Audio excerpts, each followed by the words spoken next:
Chapter 1. The man who collected her corpse Su Yingxue was dead. Her biological father and stepsister destroyed her brotherhood, and she became a wandering spirit. She watched helplessly as her corpse was exposed to the wilderness and eaten by wild beasts. Her face was unrecognizable. No one knew how many days and nights had passed. A man in a purple robe appeared. He glanced at the corpses on the ground. His arrogant tone carried a merciless ridicule.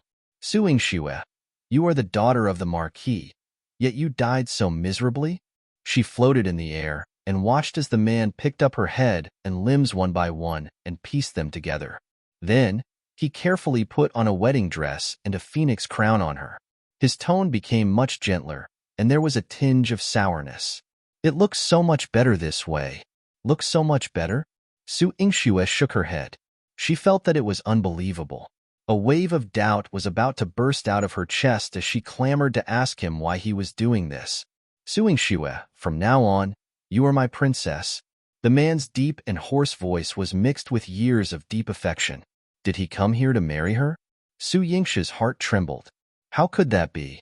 She had a terrible reputation and no one loved her. Why would anyone love her so deeply that they were willing to marry her corpse? I will bring you home. The man picked up her corpse. It was clearly broken and smelly, but he was careful and treated it like a treasure. Su Yingxue really wanted to shed a few tears for him. She tried her best to get closer, wanting to see the man's face clearly, but her vision was too blurry. She could not even see his eyebrows clearly. It hurt. Su Yingxue's muddled mind seemed to have been hit by someone, and it was so painful that tears flowed down her face. No, wasn't she already dead? Where did the tears come from? Master, stop hitting. Miss did not do it intentionally. Accompanied by a hoarse voice, a familiar figure rushed over. Su Yingxue opened her eyes and saw the servant girl Jilan, who had died many years ago, blocking in front of her. She gave herself a tight slap. Did they reunite in the netherworld? Miss, are you all right? If you didn't push Miss Euro into the water, you should quickly explain it to Master so that you can stop suffering. Xilan's eyes were filled with worry. Even if she was hit a few times, she had to protect Su Yingxue. Pushing Su Euro into the water, getting beaten up and Jilan, Su Yingxue's eyes widened. She was reborn? Unfilial daughter, you still refuse to admit your mistake. Su Dingheng roared and struck down with his rod again. I didn't do anything wrong. Su Yingxue suddenly stood up and held the rod that was about to swing down. Her heart was surging. She had really been reborn. 5 years ago, when Su Euro fell into the water on purpose, everyone thought that she was the one who pushed her. Her father, Su Dingheng, gave her a good beating. Her skin peeled, and her injury was serious. Jilan was also covered in injuries in order to protect her. Su Dingheng was biased and gave the 1,000-year-old ginseng that the emperor had rewarded to Su Euro to nourish her body.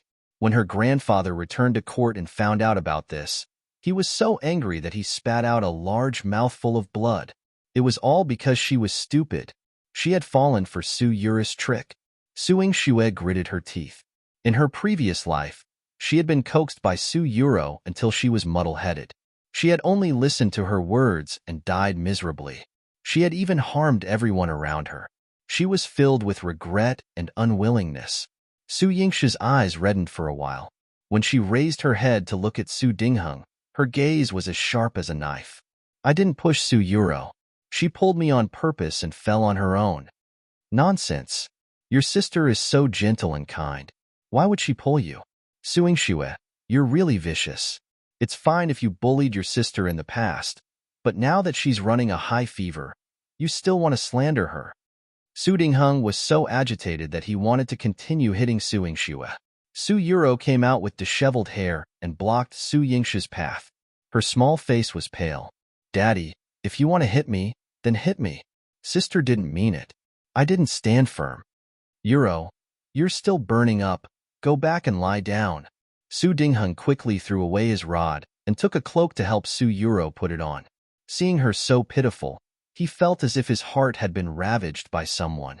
Su Yingxue looked at the hypocritical Su Euro, and the corners of her mouth curled up slightly. She pulled her over and pushed her into the lake. Euro! Su Dingheng exclaimed. He jumped into the water and saved her. Then, he turned around and rushed to Su Yingxue, raising his palm high up in the air.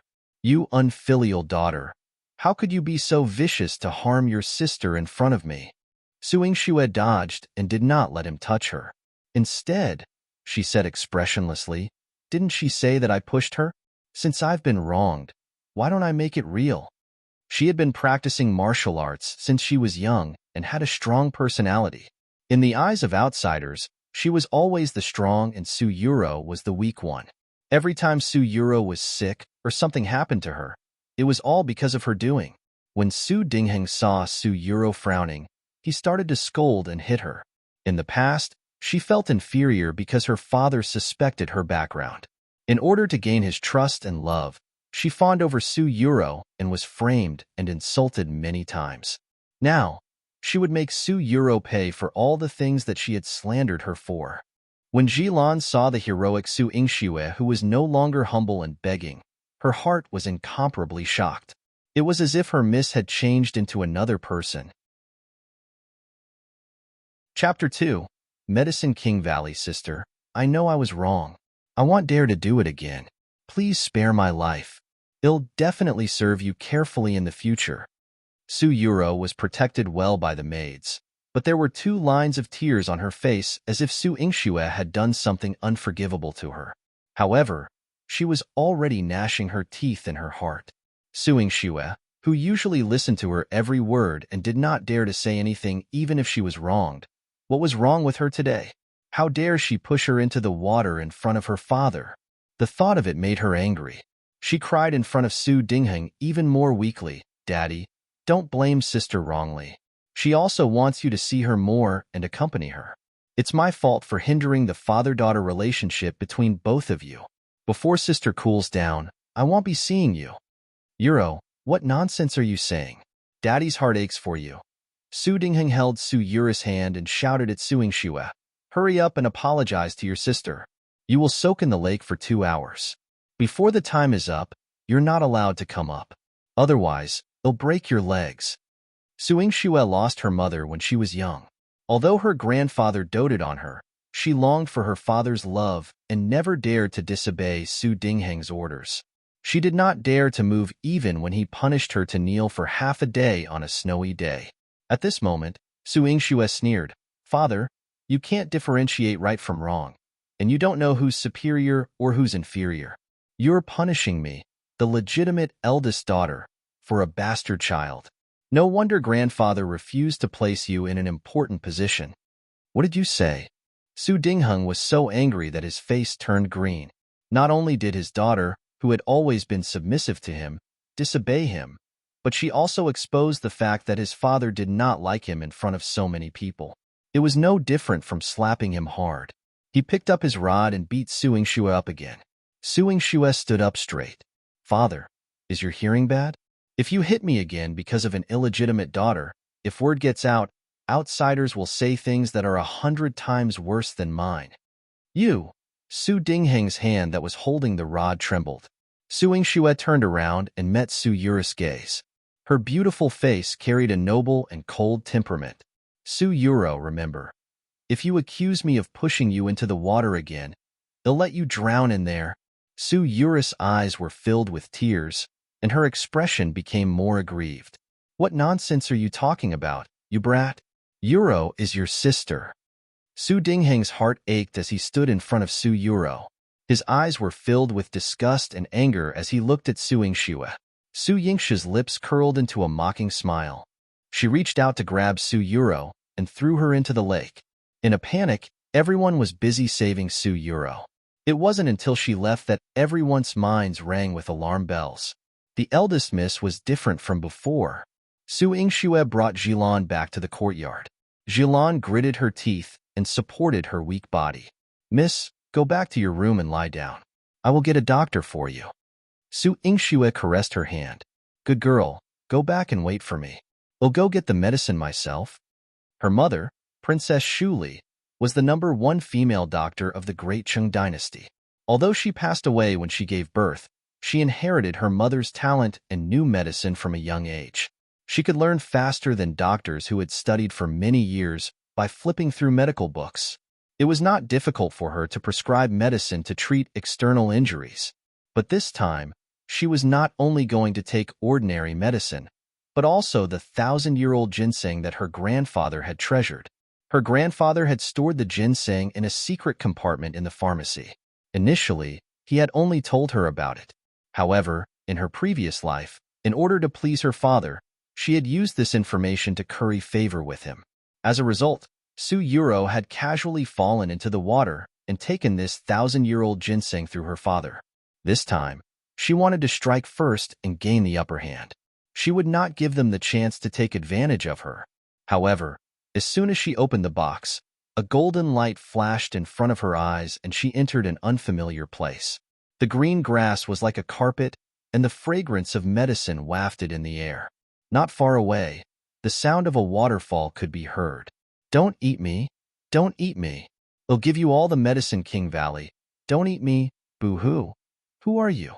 The sound of a child crying rang in her mind, and Su Yingsha's head hurt from the noise. "I'm a spirit ginseng that has lived for thousands of years. A human accidentally plucked me, but I don't want to die. As long as you don't eat me, everything in Medicine King Valley is yours." Little Ginseng's voice was like that of a 3-year-old child, making one's heart ache.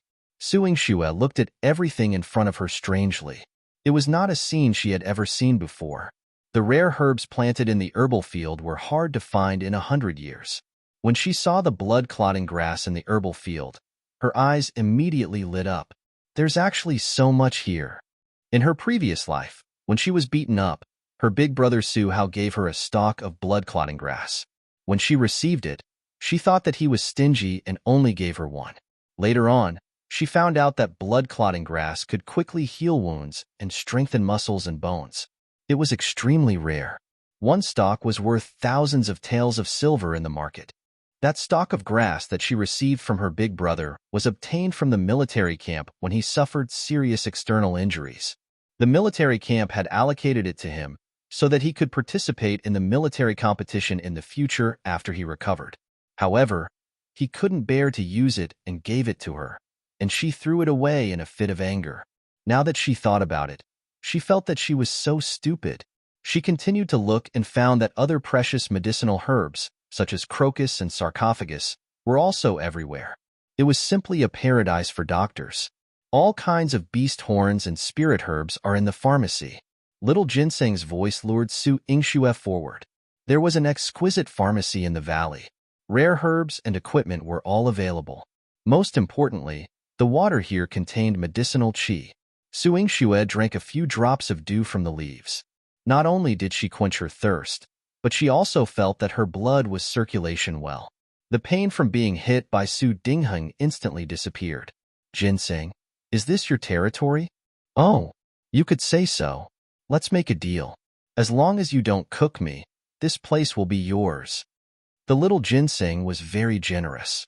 Although she could only hear its voice, Su Yingxue felt that this was a good deal. She blinked and returned to the pharmacy in an instant. The box was empty, but the little ginseng's voice kept echoing in her mind.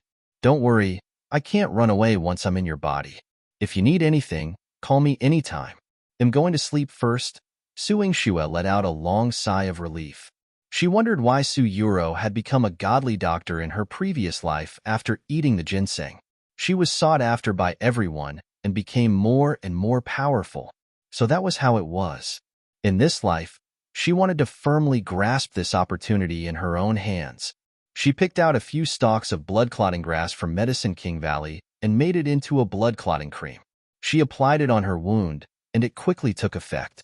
She called Jilan over and applied it on her wound. Jilan felt that the wound on her body suddenly didn't hurt as much. Her eyes were filled with surprise. "Miss, did you make this medicine yourself? Were the herbs very expensive? Don't use it on me. Save it and use it in the future." Her heart ached for the ointment. She wanted to scrape some off her body and put it back into the bottle. Chapter 3. A different miss. Although Su Yingxue was the first daughter of the Marquis family, she was usually very poor. Her clothes and accessories, as long as they were expensive enough to catch people's attention, were all taken away by Su Yuro. She, who had always relied on Su Yuro to be respected by her father, never cared. Moreover, Su Yuro often framed her, and she would get beaten up by the old master. She didn't know if these medicines would be enough in the future. Xylan's words made Su Yingxue feel even more foolish. She gave the entire bottle of medicine to Zhilan and said in a calm tone, "Keep this bottle for yourself. We won't run out of medicine in the future." "Miss, you." Zhilan was excited and agitated. Su Yingxue's actions today were completely different from her past self. However, she was also worried about her falling into Su Yuro's trap if she came to deceive her again. Su Yingxue could tell that this girl was worried about her, but it was inconvenient for her to tell her too much. She asked her about an important matter. "How's Big Brother's injury? Has there been any news from the courtyard?" Xylan's delicate brows furrowed slightly.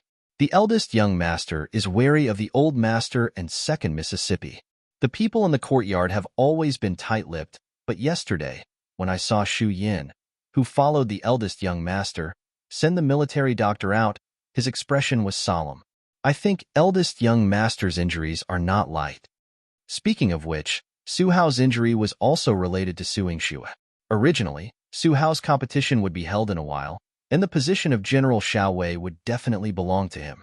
However, she was deceived by Su Yuro and gave Su Hao a bowl of soup that Su Yuro had prepared. Su Yuro said that it was ginseng tonic, but she didn't expect it to be poisoned. Su Hao was a cautious person. He would never eat anything that his father and Su Yuro gave him, but he was not guarded against his sister. However, it was this bowl of soup that she gave that almost took Su Hao's life. Su Yingxue's heart ached just thinking about it. Su Hao was her biological brother from the same mother and had doted on her since she was young. How could she be so stupid as to let Su Yuro harm him, just for that pitiful and impossible fatherly love and sisterhood? It was ridiculous. Bang bang. There was a knock on the door, and Su Yingxue quickly restrained her expression. After Zhilan opened the door, she found Shu Yin. She was about to say that Miss was concerned about the eldest young master's injuries when Shu Yin threw her a blade of grass and said coldly, "The eldest young master gave it to that idiot to treat her external injuries." This was Su Yingxue's place. Other than Zhilan, there was only Su Yingxue. Zhilan immediately frowned. "Who are you calling an idiot? Tell me who's the stupid one?" "You." Zhilan was so angry that her face turned red, but she didn't want to ruin the relationship between Su Yingxue and Su Hao, so she turned around and smiled. "Miss, quickly take a look at what this is." Eldest young master asked Shu Yin to send it over to treat your injuries. "It must be good medicinal herbs." Su Yingxue pinched the blood-clotting grass, and her eyes were filled with tears. In her previous life, because her big brother did not use the blood-clotting grass to heal his injuries, he was secretly harmed by Su Jinxian in the martial arts competition. He had several broken ribs and even lost his position as General Xiao Wei. He always gave her the best, but she always hurt him and let him down. Su Yingxue wiped the corners of her eyes and entered Medicine King Valley with her eyes closed. She picked a few stalks of blood-clotting grass and added some rare herbs to make 2 bottles of healing ointment, intending to send it to Su Hao. Su Hao's courtyard was close to his grandfather's. There was a gilded plaque with the words, "Ling Xiao Garden," inscribed by the emperor. A young and famous general should have been heroic, but because of her, he lay here recuperated. Su Yingxue had already felt guilty 1,000,000 times in her heart. She took the medicine and entered the courtyard. The manservants guarding the courtyard looked as if they had seen a ghost. There were even people holding sticks to guard against her, afraid that she would harm Su Hao again. Su Yingxue ignored their actions and walked towards Su Hao's bedroom. Shu Yin had received the news and had already raised his sword at the entrance to block the path to Su Hao. When he saw Su Yingxue, Shu Yin's face turned cold and his eyes were filled with disgust. "Eldest young master is asleep. He's not here. Get lost." Su Yingxue lowered her head. Shu Yin was only so annoyed with her because he was loyal to her brother. Her tone was filled with guilt. "I'm just here to see my brother. Please go and ask my brother if he's willing to see me." Shu Yin snorted coldly. He usually hated Su Yingxue the most. As Su Hao's sister, she had been brainless since she was young. As long as Su Hao didn't look after her, she would be instigated by Su Yuro. However, after Su Hao grew up, he had more things to do. He had to learn literature, practice martial arts, and fight on the battlefield. How could he look after her all the time? Su Hao hadn't been back for a few years, and Su Yingxue had been turned into a slave by Su Yuro. She listened to everything in the courtyard.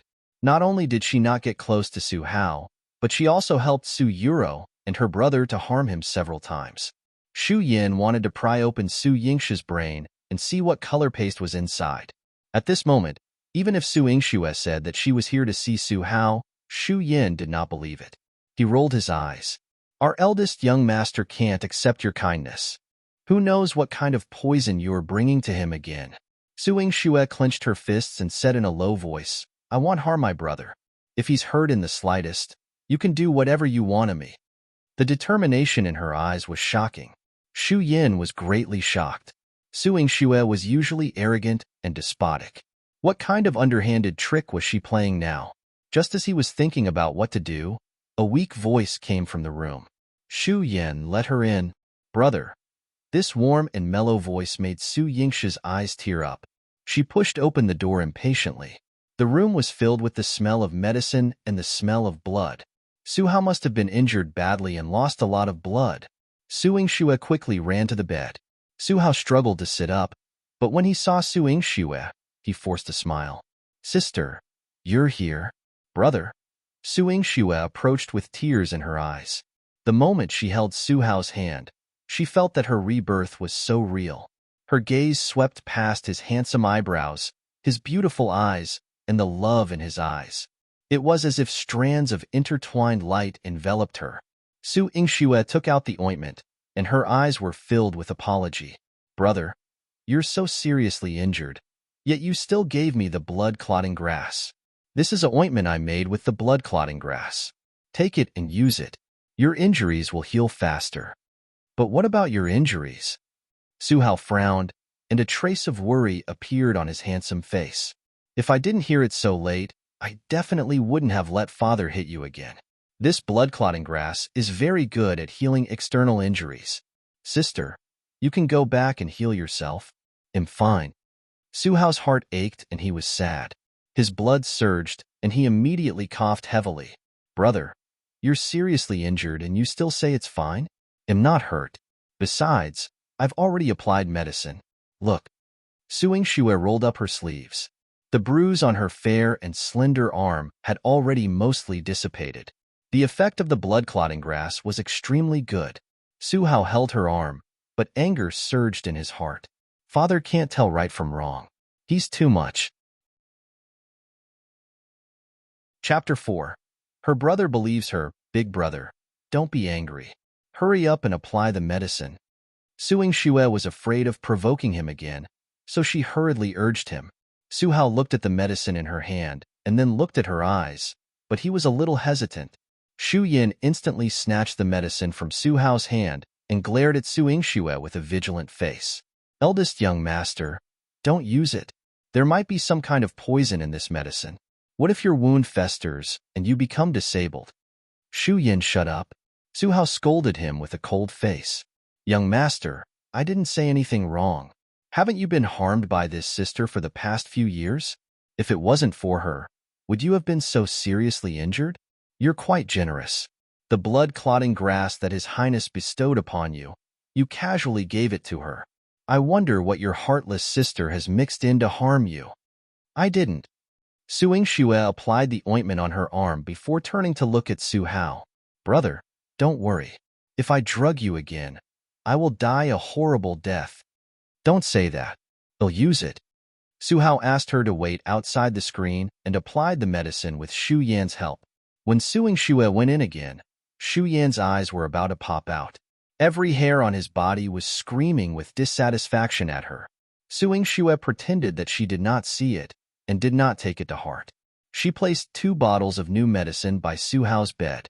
Brother, you're a young general, so you have to keep these medicines on hand. If there's not enough, send someone to let me know. I'll make sure that you recover well. Of course, I hope that you will never be injured. Her lively eyes overflowed with light, and Su Hao's heart was exceptionally warm. Most of the time, he was not deceived by Su Yingxue, nor was he unable to see through her intentions. But as long as he saw her happy, he was willing to do anything even if he had to break his bones and skin. He couldn't keep his sister safe all the time, so he just wanted to do his best to make her happy. Suing Xue no longer disturbed Su Hao's recuperation. Seeing that he had applied the medicine and went back, Shu Yin kept rolling his eyes behind her, pretending to be kind. But you're a jinx. Su Yingxue turned around to look at him. Her eyes were sharp like an unsheathed sword. Shu Yin instantly held his breath. However, it was only for a moment before Su Yingxue's eyes regained their calmness. She bowed slightly. In the past, I was rash and caused my brother to be injured. It's understandable that your attitude towards me was bad, but I, Su Yingxue, swear that I will protect my brother well from now on and not let him be hurt in the slightest. Shu Yan's eyes widened. What? Did he hear wrongly? Su Yingxue said that she wanted to protect the eldest young master. Was she crazy? He quickly ran back and asked Su Hao to see if he was hearing things. However, Su Hao leaned against the bed and frowned. There is definitely more than one blood-clotting grass in these 2 bottles of medicine. There are also other precious medicinal herbs. His expression was solemn.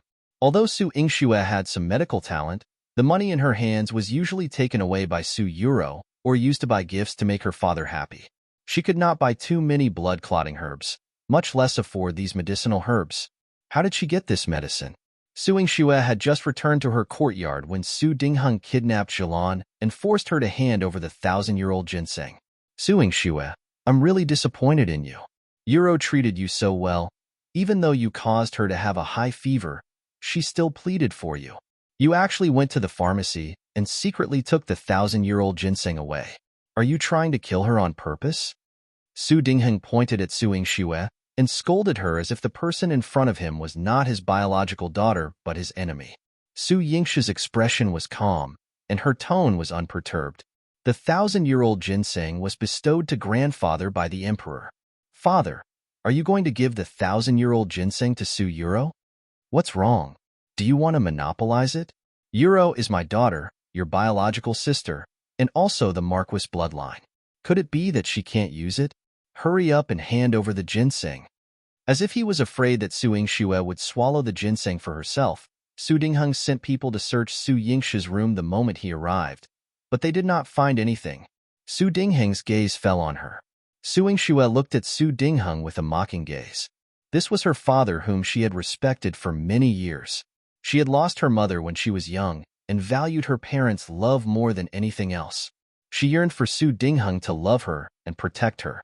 When she saw that he doted on Su Yuro, she desperately treated her well, hoping that he would give her some pitiful fatherly love for Su Yuro's sake. But how did he treat her?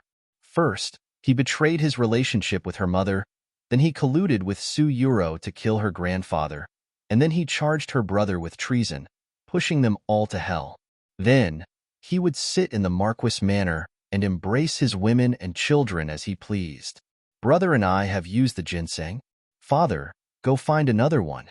Su Yingxue's lips curled into a mocking smile. As expected, she looked at Su Dingheng, who flew into a rage. What did you say? You guys. What do you mean by you too use the ginseng? What's going to happen to Yuro? What a joke. Why can't brother and I use it? We are the legitimate children of the Marquis manor. Who is she, Su Yuro? How could a nameless illegitimate child be worthy of the ginseng bestowed by the emperor? Su Yingxue's tone was domineering, and her aura was sharp like a knife. Su Dingheng's gaze was vicious. He actually did not know how to retort Su Yingxue's words. Because the old man didn't allow it, he still couldn't marry Shulan.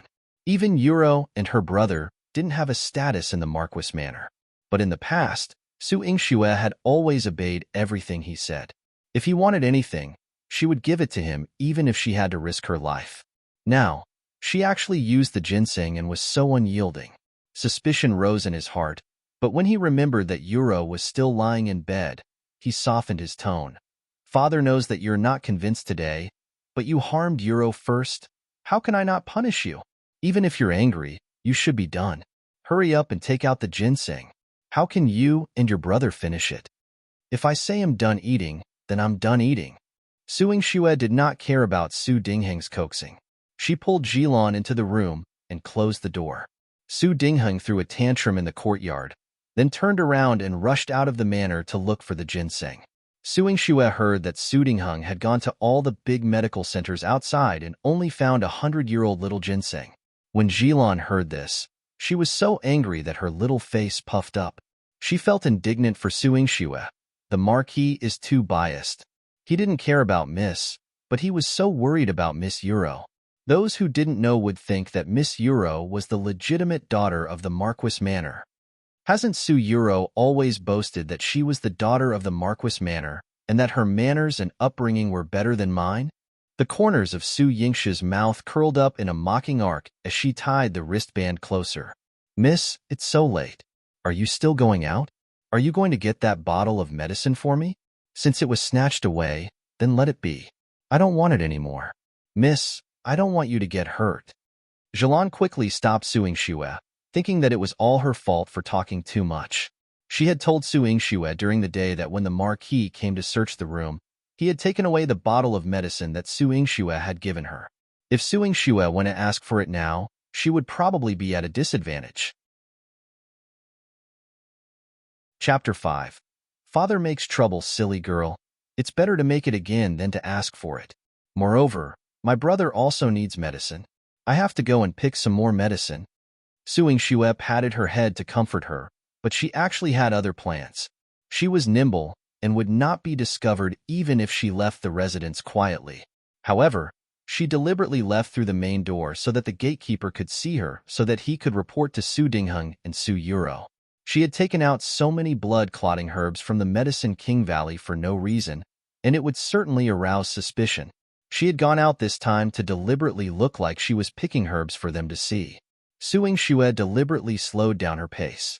After letting the people from the Marquis Manor catch up, she ran to the mountain outside the city. After turning around twice, she lost them. The two servants looked at each other. Where is she? Where did the eldest young miss go? I'm asking you. I told you to keep an eye on her, but you lost her. Let's see how you explain this to the Marquis when you go back. Su Yingxue saw the two of them leave, and the corners of her mouth curled up slightly. She was about to enter the Medicine King Valley when a gust of wind blew. Whoosh!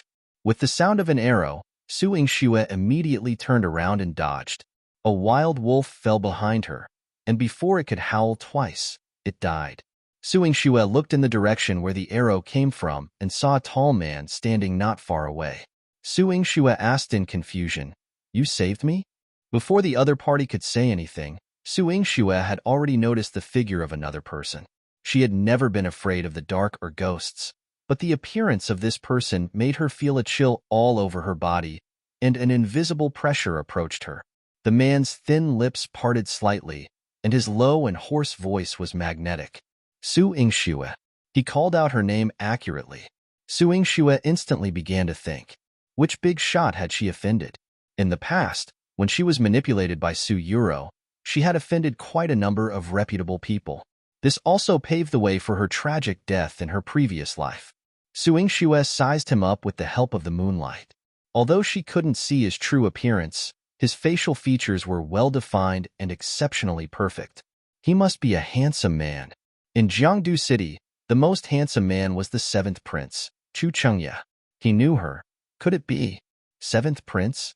The man's anger was instantly aroused. His cold and deep voice was filled with bloodthirsty anger. Say that again. I won't say any more. Su Yingxue shrunk her neck. This man was too terrifying. She didn't want to provoke the seventh prince anymore. She turned around and wanted to run. However, the man had already grasped her movements and caught up to her easily. He even hugged her, and Su Yingxue felt as if something had been taken away by him. When she ran to the light, the man who had lost his temper for no reason was gone. The jade pendant on her belt had also disappeared. A rapist? Su Yingxue gritted her teeth. She better not bump into this person in the future. Otherwise, she would skin him alive. The ninth prince's mansion. If he hadn't seen it with his own eyes, Imochi would never have believed that His Royal Highness, who hadn't been close to a woman for 30 years, had personally stolen a lattice jade pendant. To put it nicely, it was smooth, but to put it bluntly, Master, There are thousands of jade pendants in the prince's mansion, but you don't even care to take a look at them. Why do you only care about Su Yingxi's jade pendant? Emochi really couldn't endure this doubt for the rest of the night. It was too shocking. Chu Chengye's purple robe fluttered even though there was no wind. His eyes were almost seductive as he held the jade pendant with his slender and well-defined hands. His voice was low and hoarse. Because it belongs to Su Yingxue. She took the initiative to provoke me. Emochi was speechless. Master, are you sure you didn't take the initiative to provoke her? Marshal South Marquis Manor. Two servants came to report to Su Dingheng that they had lost Su Yingxue. Su Dingheng scolded angrily. 2 pieces of trash. You can't even keep an eye on her. What's the use of keeping you around? Father. On the bed, Su Yuri's voice was weak, and her delicate face was pale and fragile. Sister might have gone to pick herbs for me. Daddy, don't blame her wrongly. When sister comes back, you should comfort her. Are you crazy? My silly daughter. She ate all the 1,000-year-old ginseng, causing you to lie in bed and unable to recover, yet you still put in a good word for her. Su Dingheng looked at his daughter, whom he doted on like his dearest darling, and his heart was filled with thorns. Why didn't he kill Su Yingxue? If he had killed her earlier, would she still be alive to eat the ginseng? And she ate all of them without leaving any for Euro? Just thinking about it was detestable. A hint of malice shone in Su Yuri's eyes. Su Yingxue had always listened to her and occasionally lost her temper. She had always used her father's power to tame her, but now she had pushed her into the water 3 times and even taken away the most precious 1,000-year-old ginseng in the house. How despicable! She must make her spit it out and return it to her. She was the daughter that Su Dingheng held in his heart. In this Marquis manner, no one would say that she wasn't the honorable, legitimate daughter. Su Yingxue was rude and was not worthy of being mentioned in the same breath as her. Father, I don't believe that sister would be like this. Even if she really ate all the ginseng, I have no complaints. 2 drops of tears flowed out of Su Yuri's long eyelashes, and her pinkish-white face became even more pitiful. The anger in Su Dingheng's heart grew even more intense. Now that the old master was fighting at the border, he had the power of the Marquis manor. If he couldn't even control Su Yingxue, then he would become a joke. When the old master returned, paid more attention to Su Yingxue, it would probably threaten the power in his hands. He definitely couldn't let such a thing happen. Su Yingxue returned to the residence with a body full of morning dew.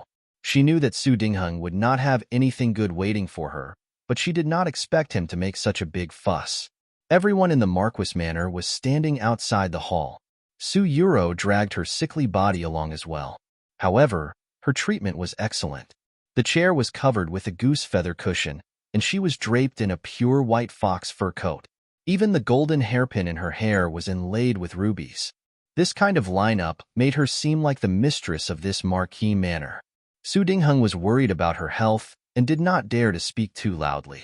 Why are you standing at the door? Unfilial daughter, get in here and kneel. Unfilial daughter.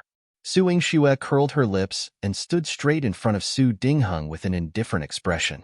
Father, what's the matter? Su Yingxue, as the first daughter of the Marquis manor, not only did you not love your sisters and unite the family, you even stole the ginseng and blood-clotting grass from the pharmacy. Su Dingheng clutched his chest. It really looked like he was having a heart attack. He casually threw a booklet and half a bottle of medicine in front of Su Yingxue. Everyone in the Marquis manor knows that there are many medicinal herbs in the Marquis manor's pharmacy that are military supplies. Anyone who takes them must register them in the books. If you use them as you wish, it's no different from stealing. Where do you place the Marquis manor and the soldiers who are loyal to the Marquis manor? Su Dingheng publicly reprimanded her. The people who despised Su Yingxue and the Marquis mansion hated her even more. She's the eldest young miss, yet she stole her own family's herbs. Marquis, you must punish her severely this time. That's right. Look at Miss Euro. This is the demeanor of a legitimate daughter. Chapter 6. She has grown up. When Su Euro heard this discussion, the corners of her lips curled up in satisfaction. This was exactly what she wanted. Su Yingxue was not worthy of being the first daughter. Su Yingxue picked up the medicine bottle and looked at the booklet. She then glanced at Jilin, who was tied to the side, and knew that Su Dingheng was using the medicine to make things difficult for her. She sneered disdainfully. "Father, do you know what stealing is?" She was proud and unyielding, and Su Dingheng was furious. "You took the herbs without permission and didn't record them. It's theft. Moreover, you stole ginseng and blood-clotting grass. They are very precious. Firstly, I didn't steal the blood-clotting grass. Secondly, the ginseng didn't come from the Marquis Manor's pharmacy. It was given to me by my grandfather. It's not recorded in this booklet at all. It's only stored in the pharmacy. On what grounds did you reprimand me when I took my own things?" Su Yingxue took out a few stalks of blood-clotting grass from her bosom. "Father, you found the medicine Jilin used. There is indeed blood-clotting grass inside, but I personally went up the mountain to pick it. Blood-clotting grass grows at the edge of the cliff and is very difficult to pick, so it is precious. I risked my life to pick the medicine, but you mistake it as theft? I refuse to accept this." Her resounding and forceful words of dissatisfaction were like an alarm bell ringing in everyone's hearts. Su Dingheng's forehead gradually broke out in cold sweat. Ling Shao Garden. Su Hao used Su Yingxue's medicine and recovered a lot in a day. He tried to get out of bed and walk around. There was no one in the courtyard except for Shu Yin, who came over with medicine. When he saw that Su Hao could walk again, he was pleasantly surprised. "Young master, you recovered so quickly." Su Hao was also very gratified. "My sister's medicine is excellent. I want to see her today." Su Hao had doubts in his heart all along. He was worried that Su Yingxue's medicine was not easy to obtain. If she caused trouble, he could help her deal with it earlier if he knew it earlier. Shu Yin stopped him and avoided his gaze. "Young master, you should rest more. Don't get involved in that mess." "What do you mean? What happened to my sister?" Su Hao pressed hard on Shu Yan's arm, looking nervous. "Where is she?" "In the hall. The old master is teaching her a lesson. She stole the medicinal ingredients in the pharmacy." Shu Yin sighed in his heart. He only thought that Su Yingxue was stupid. So what if she gave Su Hao medicine? She still caused trouble again. He'll go see her. Su Hao rushed out with his sickly body. Shu Yin quickly caught up with him. "Young master, slow down. Your internal and external injuries haven't recovered yet. Don't bother about her. It couldn't be helped that she's stupid." "Hey, young master." Su Hao was extremely nervous. He thought that Su Yingxue would be punished by Su Dingheng again, either beaten or scolded. However, when he arrived, Su Yingxue's slender figure was standing upright in the hall. Her voice was clear enough for everyone present to hear her clearly. "The Marquis Manor is indeed strict. I am the Marquis Manor's first daughter, so I have to set an example for the manor. That's why I never use precious herbs in the pharmacy. Even if I was beaten and scolded by father until I was covered in injuries, I would still risk my life to pick herbs to treat my injuries. However, father, as the Marquis of Marshall South, you are the head of the family without grandfather. You actually wanted to give the 1,000-year-old ginseng to your mistress' children, and the blood-clotting grass was stolen because of your lack of security." The scar on Su Yingxue's snow-white arm was especially obvious, and every word she said was flawless. Su Dingheng's face turned ashen, and the knuckles of his clenched fists turned white. It was as if he had been slapped in public, and he could only act tough. "What's wrong with me feeling sorry for Euro? She's your biological sister. You're the eldest sister, yet you're so stingy with your younger sister." Su Yingxue did not refute immediately, giving Su Dingheng a chance to catch his breath. He thought that this reason would be able to pressure Su Yingxue a little. However, Su Yingxue raised her eyebrows and sneered. Her eyes were emitting a cold, killing intent. "Father, it's not wrong for you to feel sorry for your children, but you forgot that your legitimate children are only me and my brother. As for your other children, they don't even deserve a title. So, how can she be my sister, and why should I give her the ginseng?" Su Yingxue's words were like a sharp blade that stabbed into Su Yuris' body, turning her into a bloody mess. This was where she hurt the most. She had been tormented by the birth of a concubine since she was young. She had endured it for many years. She had learned the 4 arts, music, calligraphy, and etiquette. She was better than Su Yingxue in every aspect. However, she was still inferior to Su Yingshu's identity as the daughter of the first wife. In order not to embarrass Su Dingheng, she immediately took off her fox fur coat and golden hairpin. She wore a plain white dress and slowly bowed in front of Su Yingxue. Her voice was soft and weak. Sister is right, am indeed not worthy. It is my fault for sister and father to make a big fuss over a daughter of a concubine like me. After she finished speaking, she got up and slammed into the pillar. Fortunately, there were servant maids to stop her. She only had a small scratch on her forehead. However, Su Dingheng's heart ached terribly. He supported her and scolded Su Yingxue angrily. Look at what you've done. You dare to bully your sister in front of me? Hurry up and use the blood-clotting grass to treat her injuries. Su Dingheng ordered his men to take the blood-clotting grass from her. Su Yingxue glared at him. Who dares? Her eyes were sharp, and her entire body exuded a noble and inviolable aura, instantly making people not dare to approach her. She glanced at Su Yuro indifferently. Father, if you want to give her the blood-clotting grass, you can just take it from the pharmacy. However, according to the rules of our Marquis Manor, if you take precious herbs, you have to pay the same price. Moreover, you've said that since I didn't steal the blood-clotting grass, it means that you didn't manage it well. You must remember to make up for the stolen blood-clotting grass. Otherwise, if grandfather finds out about this, he will definitely blame you for not managing the family properly and could not even look after a few stalks of blood-clotting grass. When Su Dingheng heard this, he almost vomited blood. The price of the blood-clotting grass outside was at least 3,000 taels of silver for one stalk. Previously, the one he had taken to frame Su Yingxue was already given to Su Yuro and her brother. Now, to make up for it and continue giving it to Su Yuro, he would have to spend more than 10,000 taels of silver. This wretched girl was deliberately making him spend money in vain. Wait, don't you have some with you? Can't you give it to your sister? Su Dingheng called out to Su Yingxue in pain. Su Yingxue had just pulled the injured Jilan. Without her, Jilan became the target of bullying. She handed the blood-clotting grass to Jilan and said coldly, "The blood-clotting grass I picked is very useful, so I can't give much. Sister, I only want one. If you can give some to me, I will be extremely grateful." Su Yuro wiped her tears. She naturally felt sorry for her father's money. Her father's money belonged to her, her mother, and her younger brother. It was their loss to waste money. Moreover, Su Yingxue had picked so many of them, so how could she not be envious of these good medicinal herbs? Su Yingxue sighed. The ones that I picked are not even enough for Jilan. How could I have extra for you? After saying that, she left with Jilan. In the courtyard, everyone in the Marquis Manor who had been summoned by Su Dingheng heard the meaning behind Su Yingshu's words. In her eyes, Su Yuro, the second young miss, was not even as good as her servant girl. Su Yuro's blood was stuck in her throat, and she almost suffocated to death. "Young master," Shu Yin called out, "aren't you going to stand up for Su Yingxue? Why was he standing there?"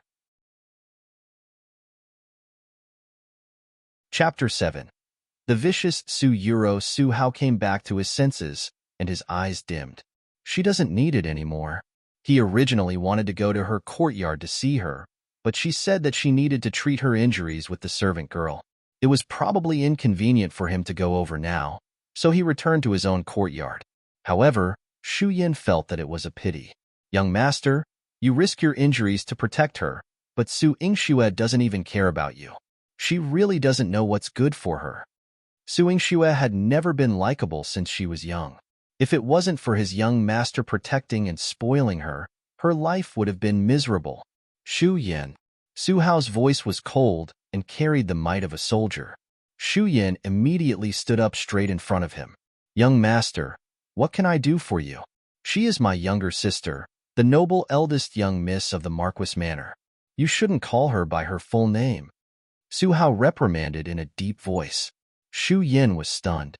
He was doing this for his young master. "Go and receive your punishment. 30 strokes of the rod." Yes, Shu Yin disliked Su Yingxue, but he never disobeyed any of Su Hao's orders. Su Hao walked back to the courtyard alone. His injuries were not light, and he did not walk fast. However, this dark sky made him feel ashamed. If he had more time to accompany his younger sister and could appear in time whenever she needed it, she would not have been bullied to the point of being weak and temperamental. She would not have been like now, forcing herself to be strong to deal with everything in the Marquis manner. The stronger she was, the more guilty he felt. In Su Yingxi's courtyard, Zhilan was holding the blood-clotting grass that she had picked back. Her eyes were teary, and her tears were about to fall. "Young miss, it's all because of me that you were scolded by the Marquis. I really should die." Su Yingxue grabbed Xilan's collar and pulled her up. "Blaming yourself like this won't do me any good. Zhilan, if you want to be my servant, you have to put away your temper and think about how to protect yourself and me." Su Yingxue could not help but sigh in her heart. Xilan's personality was inherited from her. She was weak and timid in the past. If others said something bad about her, she could think about it for 3 days. She compromised, but others only treated her as a fool and stepped on her more and more. If she wanted to establish the demeanor of a legitimate daughter, she had to be strong. A person's strength came from the inside out. One had to have a strong heart and even stronger abilities. She had been reborn, and many of her fragile hearts had been crushed and trampled into pieces in her previous life. In this life, she wanted to build an indestructible heart for herself, so that she would be strong enough to protect herself and the people she owed in her previous life. As for her powerful abilities, since she had the Medicine King Valley, she had to make good use of it. The Marquis Manor was controlled by her father, and she was restricted in every aspect. The first thing she had to do was to earn enough money. Only with money in hand could she compete with her father and Su Yuro. Su Yingxue and Zhilan rummaged through her room together. As expected, there was nothing valuable left, making her feel quite vexed. Zhilan quietly sized up Su Yingxue and asked carefully, "Miss, if you have money, you want use it to please the Marquis and Miss Yuro, right?" The things that happened in the past 2 days made Zhilan very gratified. Su Yingxue had changed too much. However, she was still worried that Su Yingxue would be deceived by Su Yuro in just a moment. Su Yingxue reached out and flicked her forehead. "What did I teach you just now? I don't even have any silver to use now, so how can I give it to others? What if you have it? Then I will only think about how to earn more silver." Zhilan puffed up her face and ran to find a wooden box before running back. Su Yingxue took out a contract from the box. "Mother left this medical center for me?" Zhilan nodded with red eyes. "This is the last shop that Madame left behind. Madame instructed that you can't take it out unless your life is in danger." A trace of surprise flashed across Su Yingxue's eyes. In her previous life, she and Zhilan had died unexpectedly, so she still had an inheritance. Sunset Court. In order to treat the injury on Su Yuro's head, Su Dingheng had no choice but to take out the blood-clotting grass from the pharmacy. However, Su Yingxue pointed out in public that he had to pay back money to the pharmacy. Otherwise, he would be committing theft. This was the trap he had originally set for Su Yingxue, but Su Yingxue had grabbed the rope and strangled him. In order to shut up the Marquis Manor, he had forcefully given the pharmacy 10,000 taels. He wished he could break Su Yingxia's bones and tendons. "Daddy, it's all my fault. I caused you to waste so much money. If Mother knew, she would blame me for not sympathizing with you." Su Yuro knelt on the bed and apologized to Su Dingheng. Her eyes were filled with tears, and she looked pitiful. Su Dingheng's heart softened immediately. He quickly helped her lie down. "My dear daughter, this is clearly Su Yingxia's fault. She refused to give you the blood-clotting grass and insisted that I spend a few thousand taels of silver. I will find a chance to teach her a lesson." What made Su Dingheng angry was that Su Yingxue, who had always been at his mercy, had become a different person. Not only was she unable to be controlled, but she had even turned around and strangled him. This made him feel a great sense of danger and fear. He could not let Su Yingxue continue to grow like this. "Daddy, I originally had a poetry recital to attend tomorrow, but now that my face is injured, it's not convenient for me to go. Please send someone to apologize to the 7th prince and say that I've let down his good intentions." Su Yuro's reminder made Su Dingheng remember that Su Yingxue admired the 7th prince and even asked the old man to ask for a marriage agreement with the emperor. The emperor had already promised, but he had yet to issue an imperial edict. He could not control Su Yingxue, but if he used the seventh prince to oppress her, she would definitely not dare to go against him. He quickly patted Su Yura's shoulder and comforted her. Good daughter, leave this matter to me. Rest well. I won't let Su Yingxue hurt you again. Su Yuro nodded timidly, but a hint of viciousness flashed across her eyes. The next day, Su Yingxue was prepared to go and take a look at her inheritance.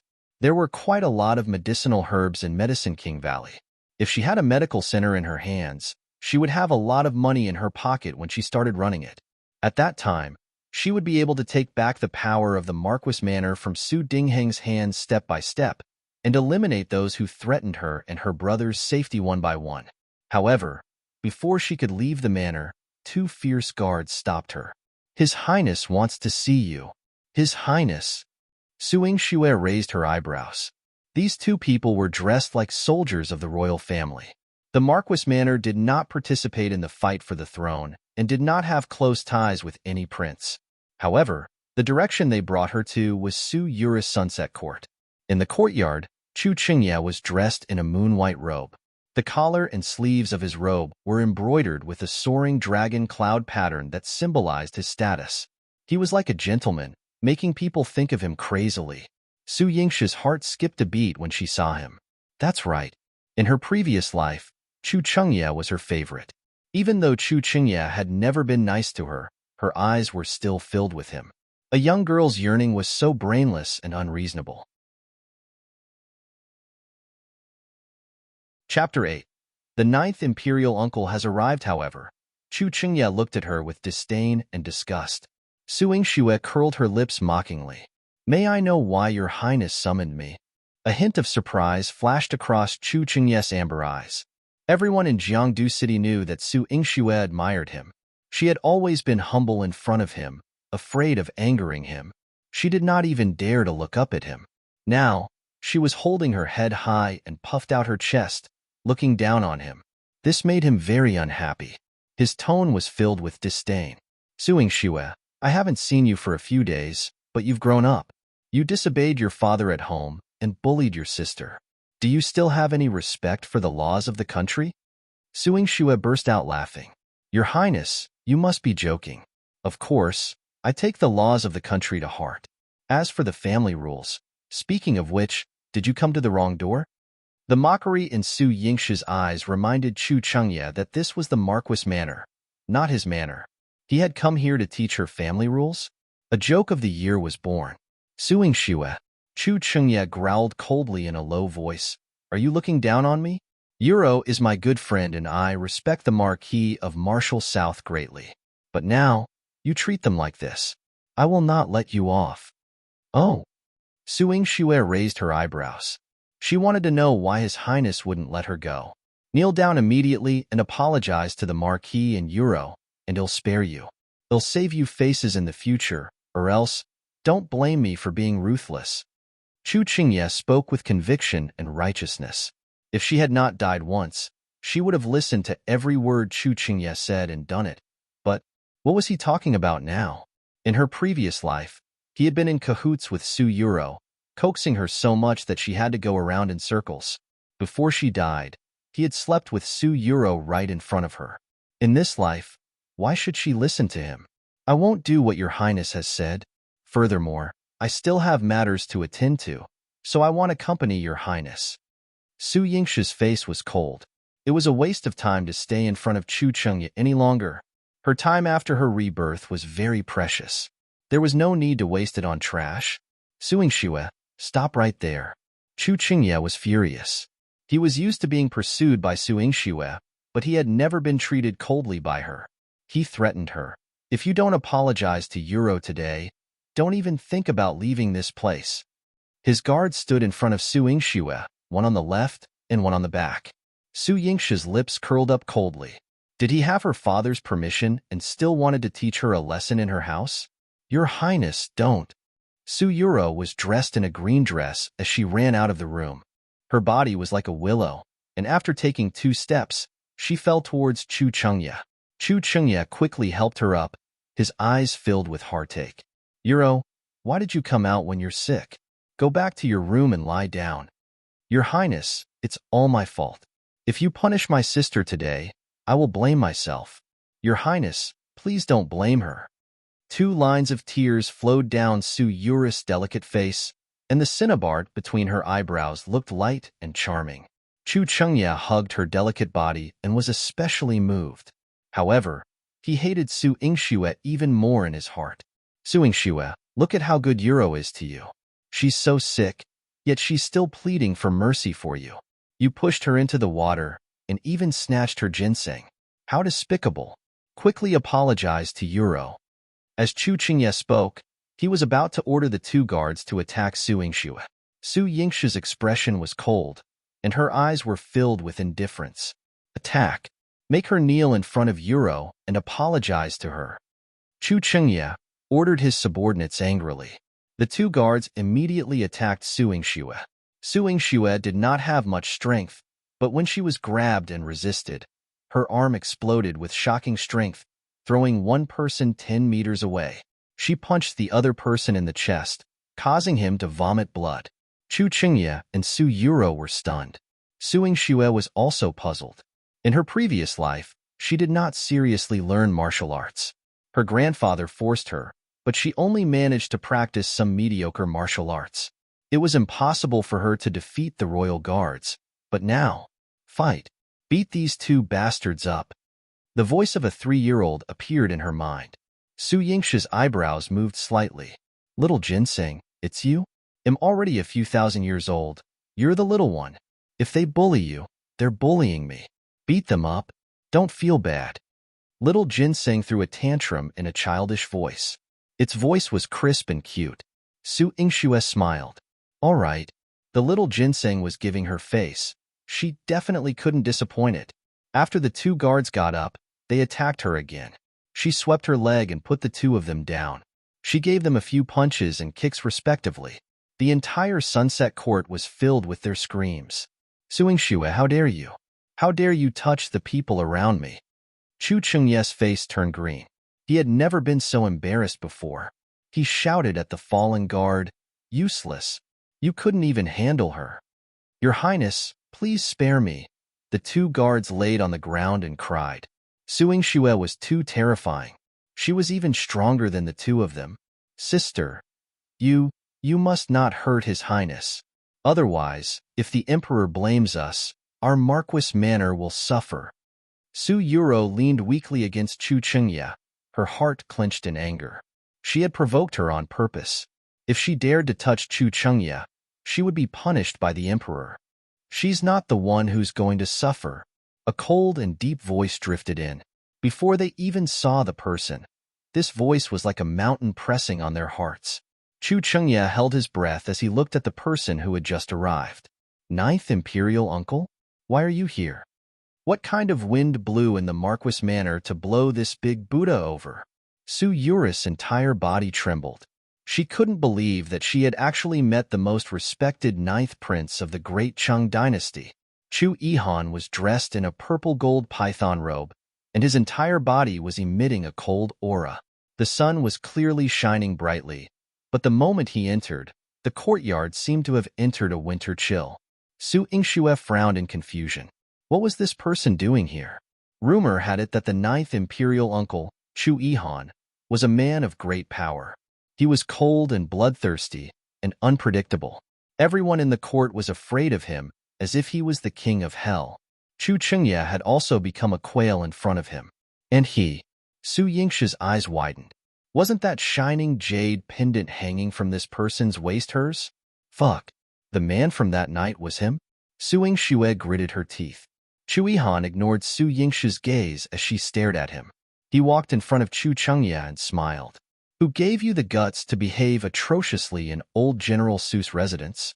Chu Chengya immediately lowered his head, feeling indignant. Imperial uncle, I didn't behave atrociously. It's Su Yingxue who has gone too far. She bullied Yuro and even disobeyed her father. She's really detestable. Is that so? Chu Yihan's tone rose. There was a smile on his lips, but his body was emitting a bone-chilling chill. Chu Chengya's heart was beating faster under the pressure of his aura, and he felt as if his entire body had been frozen. Chapter 9. Chu Yuhan's illness is pretty serious. Your Highness has graced me with your presence, and I did not go and greet you. Please pardon me. When Su Dingheng heard that Chu Yihan had arrived, he hurried over.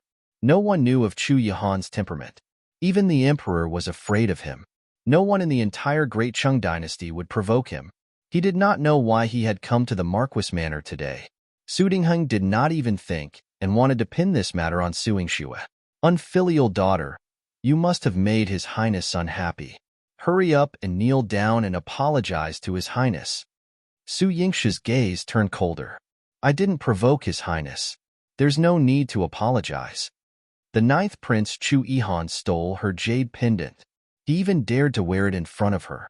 How detestable. Don't provoke him. He has a lot of the aura of my ginseng descendants. The little ginseng wailed. Chu Yihan's entire body smelled of ginseng, and the spiritual energy in his body was so abundant that it made people jealous. If he had not taken the jade pendant, Su Yingxue would not have wanted to provoke him at all. If you hadn't angered the 9th Prince, why would the 9th Prince come to the Marquis Manor? Kneel down and apologize. Su Dingheng's face was livid. He had made up his mind to push Chu Yihan's blame onto Su Yingxue. Su Yuro was secretly delighted. Su Yingxue did not care about Chu Qingye's attitude today, but if she offended Chu Yihan, she would definitely die a horrible death. Chu Qingye didn't know why Chu Yihan had come, but he didn't want to offend this imperial uncle. I was rude just now, but if imperial uncle is offended by Su Yingxue, I will definitely teach Su Yingxue a lesson for you. After saying that, he glanced at Su Yingxue disdainfully. Su Yingxue secretly raised her eyebrows. This group of people really wanted to frame her. But what was this 9th imperial uncle's reaction? Under the sunlight, the man's slender figure was plated with a layer of golden light, as if a god had descended into the world. His disdainful gaze carried an innate nobility, and his voice was cold and deep. I was entrusted by old General Su to visit his granddaughter today. Behind him, Mo Chi was holding a pile of tonics. The packaging of the rosewood box revealed how expensive the items inside were. Su Dingheng heaved a sigh of relief. Fortunately, he was not here to cause trouble. However, his father only cared about Su Yingxue. Could it be that Chu Yihan was here to see her? Su Dingheng's heart trembled. Your Highness, are you going to give these things to my eldest daughter, Yingxue? Su Yure's heart also tensed up.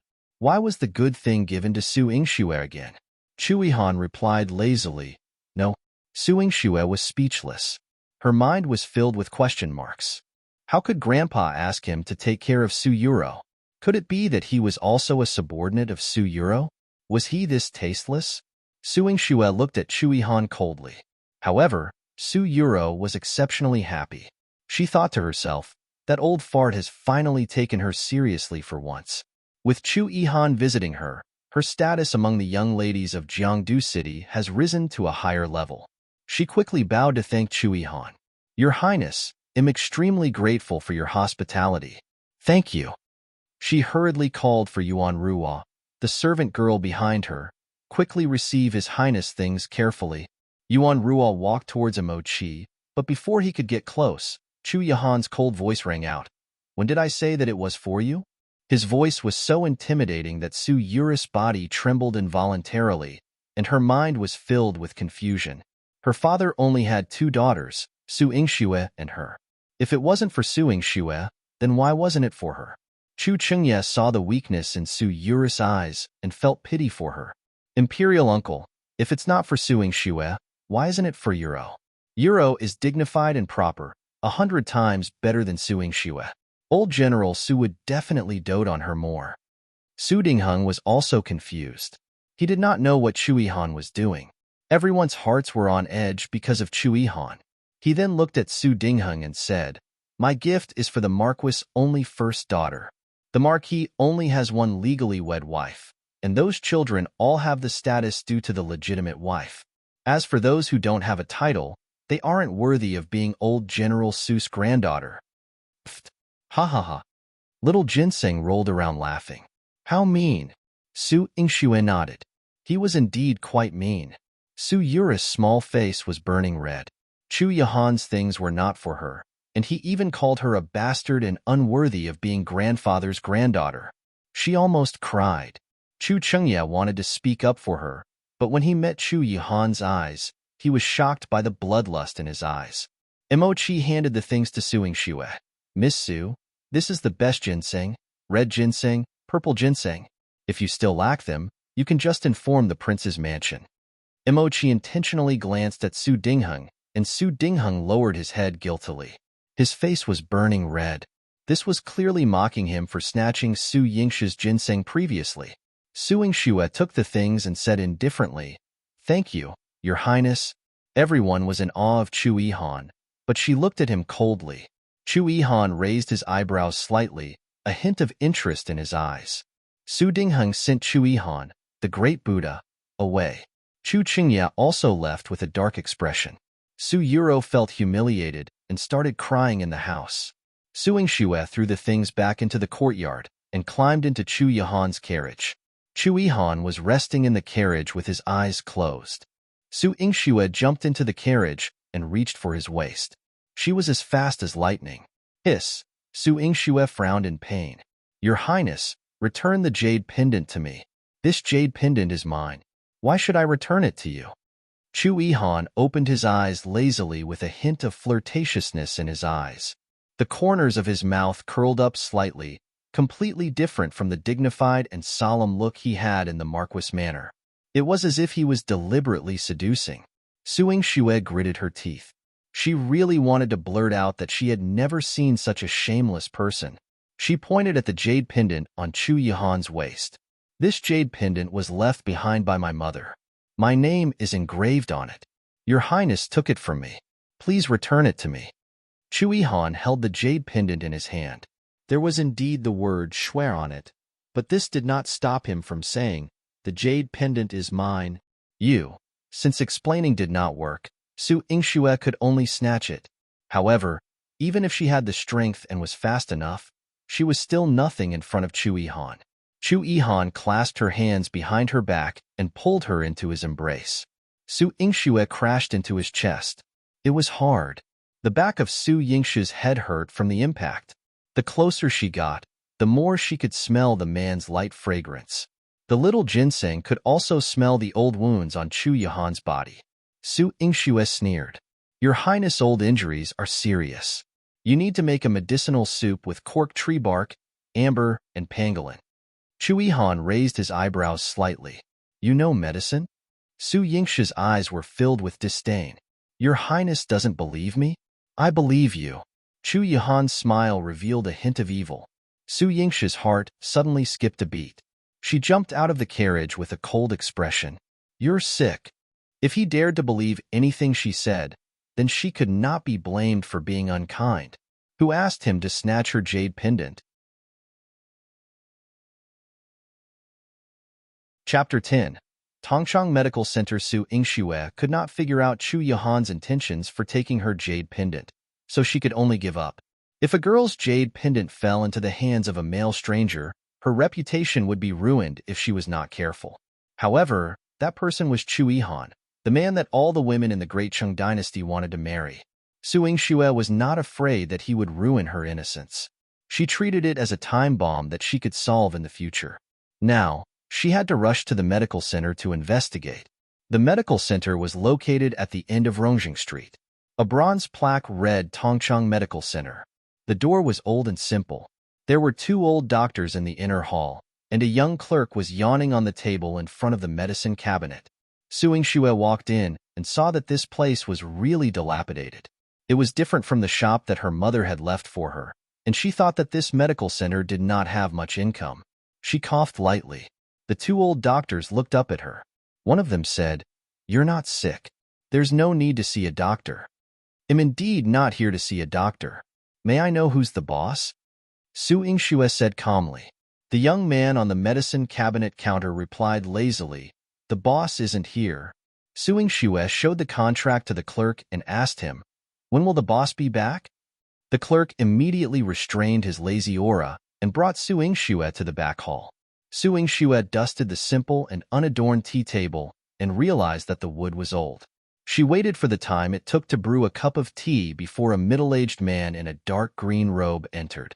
He cupped his hands respectfully at Su Yingxue. I didn't know that Miss had arrived. It's my fault for neglecting you. Su Yingxue looked at him with her glass-like eyes, which were filled with doubt. The man quickly said, My surname is Qi, and I've been managing the medical center. I'm the manager here. Manager Qi, I will take over the medical center for my mother. From now on, I will be the owner of this place. Su Yingxue weighed the teacup lid. Her tone was calm, but it revealed a domineering aura. Manager Qi chuckled. Miss, it's great that you're willing to take over the medical center, but our center's income is meager. I'm afraid it won't be able to satisfy your needs. I hope you won't be angry. Manager Qi had managed the medical center for many years and naturally knew that Su Yingxue was the first daughter of the Marquis Manor. She came to the medical center probably because she wanted money, but they did not earn much, so he had to make this clear. Aside from making money, the medical center also needs to earn a reputation. It's not difficult to run it slowly, but I want all of you to run it according to my method. It'll bear all the profits and losses. Su Yingxue was very domineering. Miss, it's good that you're confident. Manager Qi smiled on the surface, but he did not believe Su Yingxue's words in his heart. Su Yingxue was timid and cowardly. Her reputation as an idiot had spread throughout Jiangdu City. Did she even know medicine? How well could she manage the medical center? She might even lose the land and shop in the end. Su Yingxue nodded and left. The clerk behind Manager Qi said disdainfully, Isn't she that idiot eldest young miss? She even dared to take over the medical center. SK. Let her be. After all, the old master is gone, and there's nothing left in this medical center. Manager Qi sighed. 20 years ago, the Tongchang Medical Center opened all over the Great Qing Dynasty, and it was very famous. Now that it had declined to this extent, no one had revived it. It was also the end of its days. Manager Qi. Su Yingxue's sudden return gave Manager Qi and the clerk a fright. Manager Qi remembered that Su Yingxue did not ask them for money just now, so he hurriedly took out the remaining dozens of taels of silver on the counter. Miss, this is all the silver in the shop. You can take them all. Su Yingxue looked at the few silver ingots in his hands and shook her head. She placed a few medicines on the counter. You have a weak spleen and internal deficiency. Your legs have suffered from rheumatism for many years. This medicine can help you recuperate. Take it. She left after saying that. Manager Qi stared at her back in a daze. He opened the medicine and took a sniff. He turned around and asked the clerk in shock, Did I hear wrong? She was right about my illness just now. You even prescribed me medicine? No, but she didn't even take your pulse, so how did she know? Her medical skills are too godly. The clerk was also stunned. Manager Qi inexplicably recalled his old master. In Su Yingxue's mind, the little ginseng started to run around again. He despises you so much, yet you still treat him. Su Yingxue didn't think so. It's fine if it's someone else. Since I need him to take care of the medical center for me, I need to let him know my ability. Oh, humans are so troublesome. Why don't you just tell him that you know medicine and have such a large amount of medicinal herbs from the Medicine King Valley? Little Ginseng's crisp voice was filled with disdain. A person's talent will arouse the envy of others. Before one becomes strong, one shouldn't expose too much. Su Yingxue's state of mind became much calmer. She had learned too many lessons in her previous life, so she had to plan for the long term. As soon as she returned to the courtyard, she was still thinking about how to manage the medical center. There was a group of people standing in the courtyard. When they saw her, they all bowed respectfully and called out in unison, Greetings, eldest young Mississippi. Su Yingxue frowned.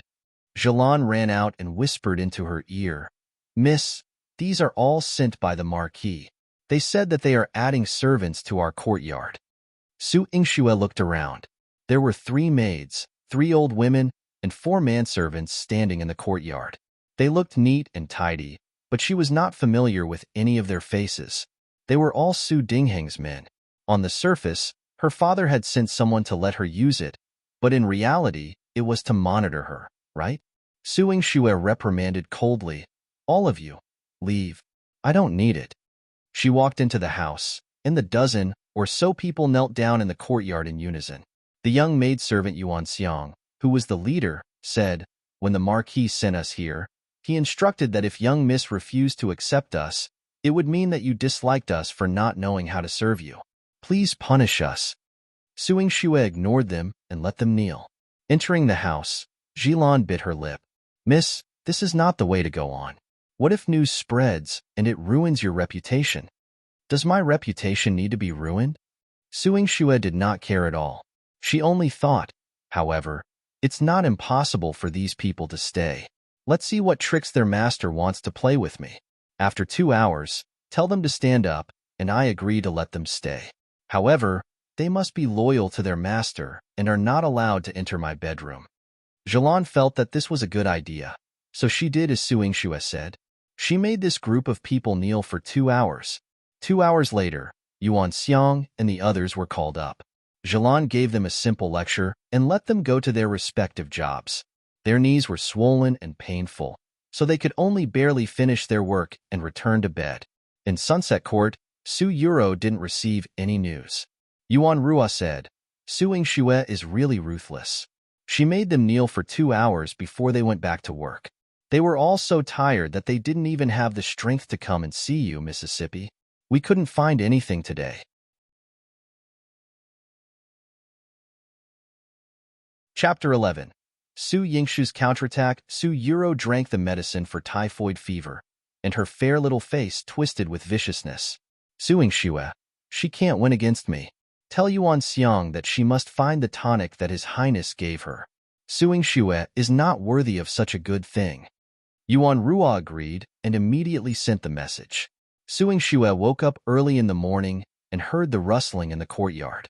The people who came in yesterday were very diligent and had started sweeping early in the morning. Jilan made breakfast for her and brought it over with a face full of resentment. Yuan Xiang is too outrageous. She wants to touch everything and go everywhere. She even wants to enter our storeroom. Suing Xue smiled faintly as she drank the porridge. Our storeroom is empty. If she wants to go, let her be. But there are 3 pieces of top-quality ginseng that the 9th prince gave you. Jilan was very vigilant. This was the only treasure Suing Xue had. She had to look after it for Suing Xue and not let anyone else get it. Give the key to the storeroom to Yuan Xiang and let her take good care of the storeroom, Suing Xue instructed. "Miss, Yuan Xiang has ill intentions. How can you give her the key?" Jilan was extremely nervous.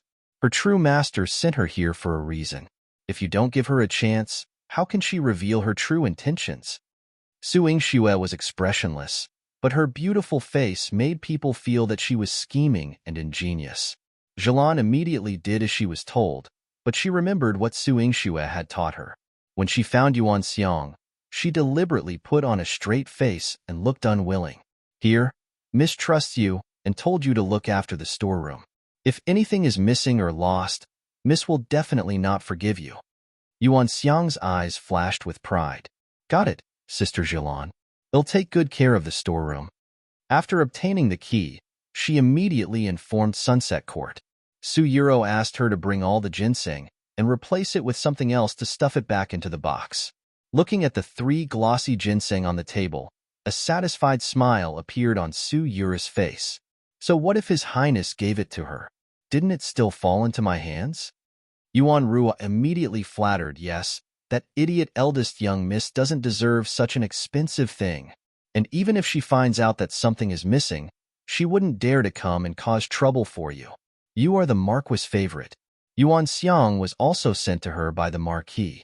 If she vented her anger on Yuan Xiang, she would be going against the Marquis, and she could only suffer in silence. Su Yuro's jade-like fingers caressed the ginseng and nodded in satisfaction. "If it wasn't for that old fart's preference for her, His Highness would have given me these things." She had been much more outstanding than Suing Xue since she was young. Everything about Suing Xue should belong to her. In the evening, Jilan quietly told Suing Xue that she had followed Yuan Xiang and saw that she had secretly stolen ginseng and gave it all to Su Yuro. Suing Xue clapped her hands. "All right, then let's go and send the ginseng to father." Jilan immediately carried the 3 boxes and followed Suing Xue to the front hall with a smile. Su Dingheng and Su Yuro had just finished dinner when Su Yingxue sent someone to deliver something to the entire family. Su Dingheng was very surprised and specially waited for her in the hall. When Su Yingxue and Jilan arrived, they saw that Su Hao was also there. He was wearing a tight black cloud pattern shirt, and his long hair was tied up high.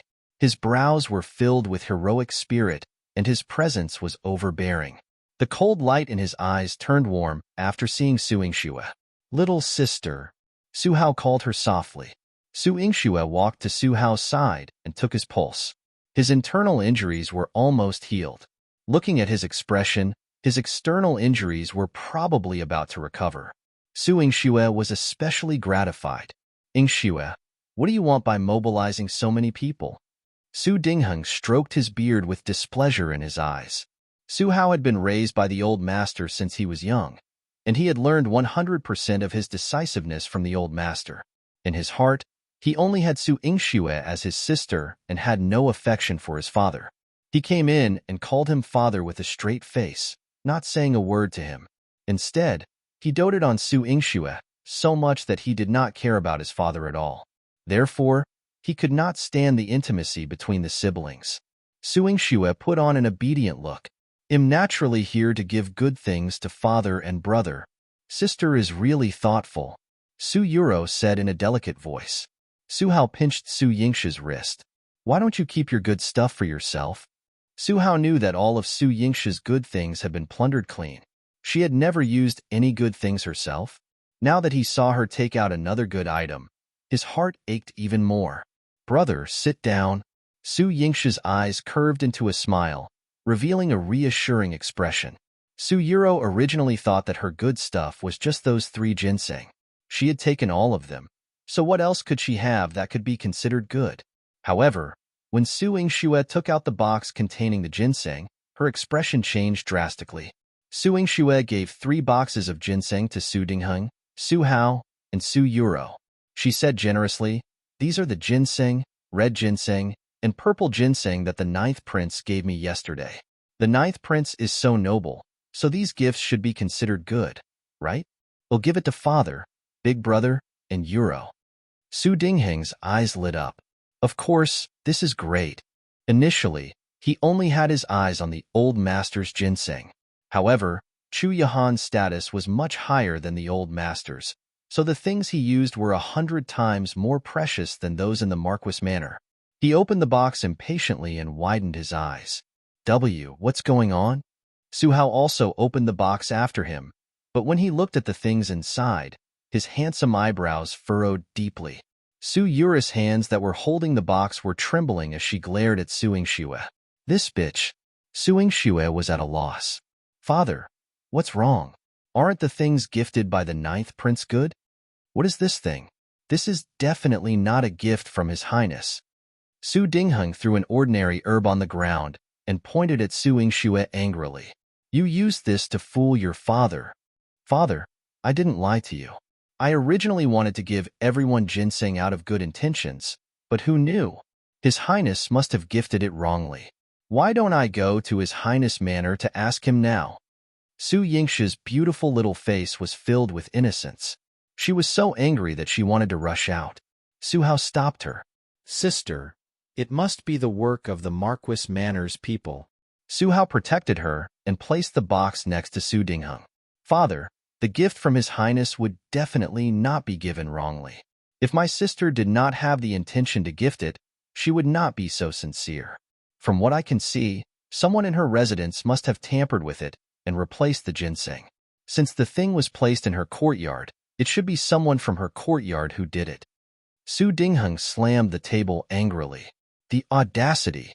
How dare anyone steal something that His Highness has gifted? Someone, bring all the servants in the eldest young Miss Courtyard here." Su Yuro's heart trembled.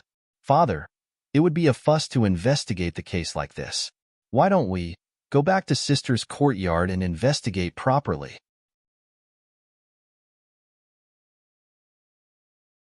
Chapter 12. Su Yuro was exposed for stealing ginseng on the surface. She was doing this for Su Yingxue's sake, but she was actually panicking inside. All the ginseng was with her. If they found out, Servants having sticky fingers cannot be underestimated. They should be interrogated in public so that everyone in the Marquis Manor can learn from it. Su Hao lowered his voice. He waved his hand and ordered, Shu Yin, go and bring everyone from my younger sister's courtyard here. Not a single person can be left out. Shu Yin immediately cupped his hands. Yes, young master. Su Yingxue was furious. Damn it, I finally had something to give to father, but it was actually stolen by someone. Her words made Su Dingheng angry and annoyed, and he even felt that he owed her. As a father, he didn't dote on Su Yingxue much. Instead, he took many good things from her. Now that she received top-quality ginseng, she even wanted to gift it to him. However, when he thought about the theft of the top-quality ginseng, he gritted his teeth even more. These people are so bold. If I find out who stole it, they'll skin them alive. Su Yuri's body trembled when she heard that. She wanted to leave quietly, but Su Yingxue shouted, Yuro, where are you going? Don't worry. Father will definitely help me find the ginseng. Su Yuro had no choice but to retreat after being noticed. A trace of resentment flashed across her eyes, but she replied obediently, Yes, Father is wise and mighty. We will definitely find the ginseng. Shu Yin quickly brought Yuan Xiang over. Yuan Xiang was thrown into the hall, shivering. Shu Yin said, reporting to the Marquis and young master, I have found out that this servant girl is in charge of managing the storeroom in the eldest young Miss courtyard. The ginseng theft should be related to her. Su Dingheng's heart was suddenly filled with rage. Bastard! You even dared to steal the ginseng bestowed by His Highness. You must be tired of living. Tell me, where did you hide the ginseng? Yuan Xiang's eyes were filled with fear as she hurriedly shook her head. Marquis, please spare me. I didn't steal the ginseng. I didn't steal the ginseng. Yuan Xiang, you better tell the truth. Otherwise, Father will definitely not forgive you. Su Yingxue slapped Yuan Xiang hard. I didn't. Yuan Xiang refused to admit it. Then why is there such a strong ginseng smell on your body? Su Hao had a keen sense of smell and immediately noticed it. Su Dingheng also approached Yuan Xiang and smelled the ginseng on her body. He was furious. Speak. Where did you hide the ginseng? Yuan Xiang desperately sniffed the ginseng smell on her body. She was very puzzled. She had clearly changed her clothes and carefully cleaned them. There was clearly no ginseng smell anymore. How could it be? She immediately turned around to look at Su Yingxue. She had touched her just now. Su Yingxue had an innocent look on her face. She had only sprinkled some ginseng powder on her when she patted her. Yuan Xiang felt hatred in her heart.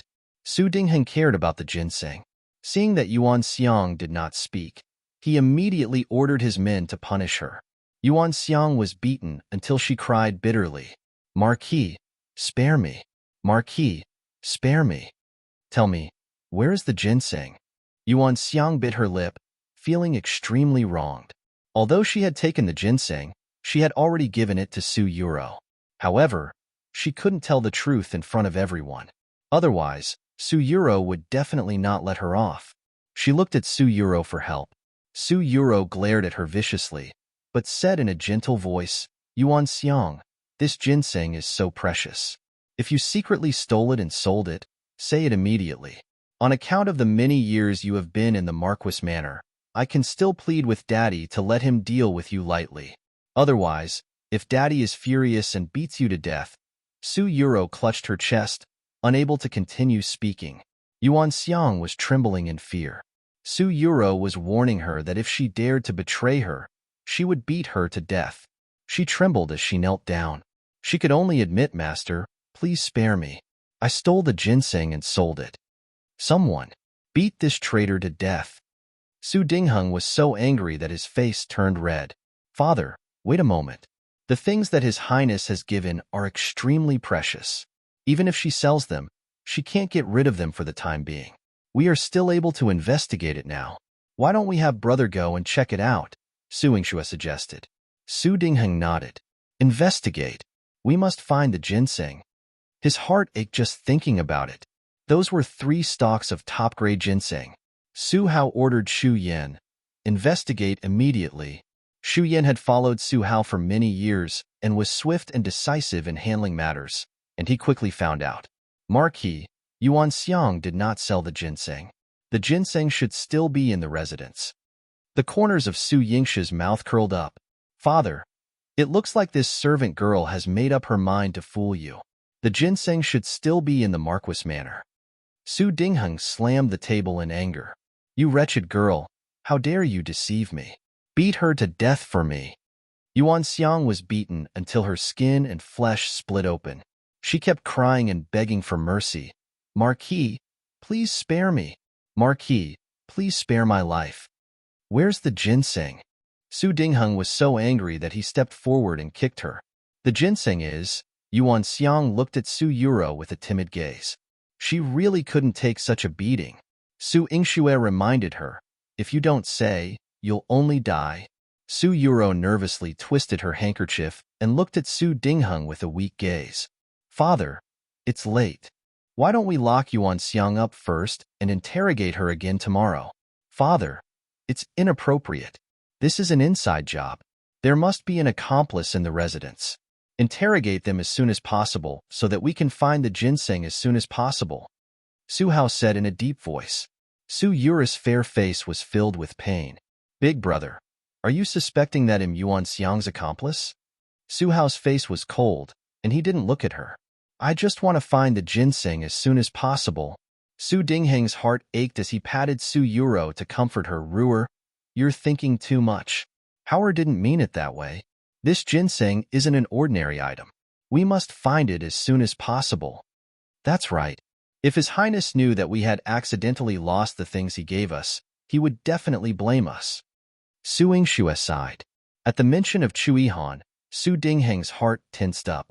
Men, continue beating this wretched girl until she is willing to talk. A series of crackling sounds of whips rang out as Yuan Xiang cried out miserably. In the end, she could not take it anymore and shouted, It's the second young miss. She asked me to steal the ginseng. The ginseng is with her. Everyone in the hall looked at Su Yuro in unison. Su Yuro's heart skipped a beat, and tears immediately flowed out of the corners of her eyes. Daddy, I'm innocent. Why would I take my sister's ginseng? Su Dingheng did not believe it either. What nonsense are you spouting? Why would Yuro let you do such a thing? Yuan Xiang, think carefully before you speak. If you malign Yuro, he'll kill you for her. Su Yingsha's words were filled with a strong threat. The more ruthlessly she spoke, the more Yuan Xiang felt that she had to tell the truth to have a chance of survival. She desperately crawled to Su Dingheng's feet. Marquis, it's the second young miss. It really was the second young Mississippi. The ginseng is still in her courtyard. If you don't believe me, you can search. Second young miss definitely hadn't had the time to deal with it. Su Yuro wished she could kill Yuan Xiang. This bitch. Father, there is no time to lose. Let's search the courtyard and well know. Su Hao would never allow Su Yingsha's things to be stolen.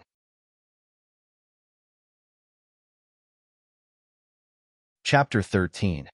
Tragic ending. Father, if searching the courtyard can prove my innocence, I am willing. It's just that searching my courtyard in the middle of the night, and if word gets out, my reputation. Su Yuro cried weakly. Su Dingheng had some misgivings in his heart.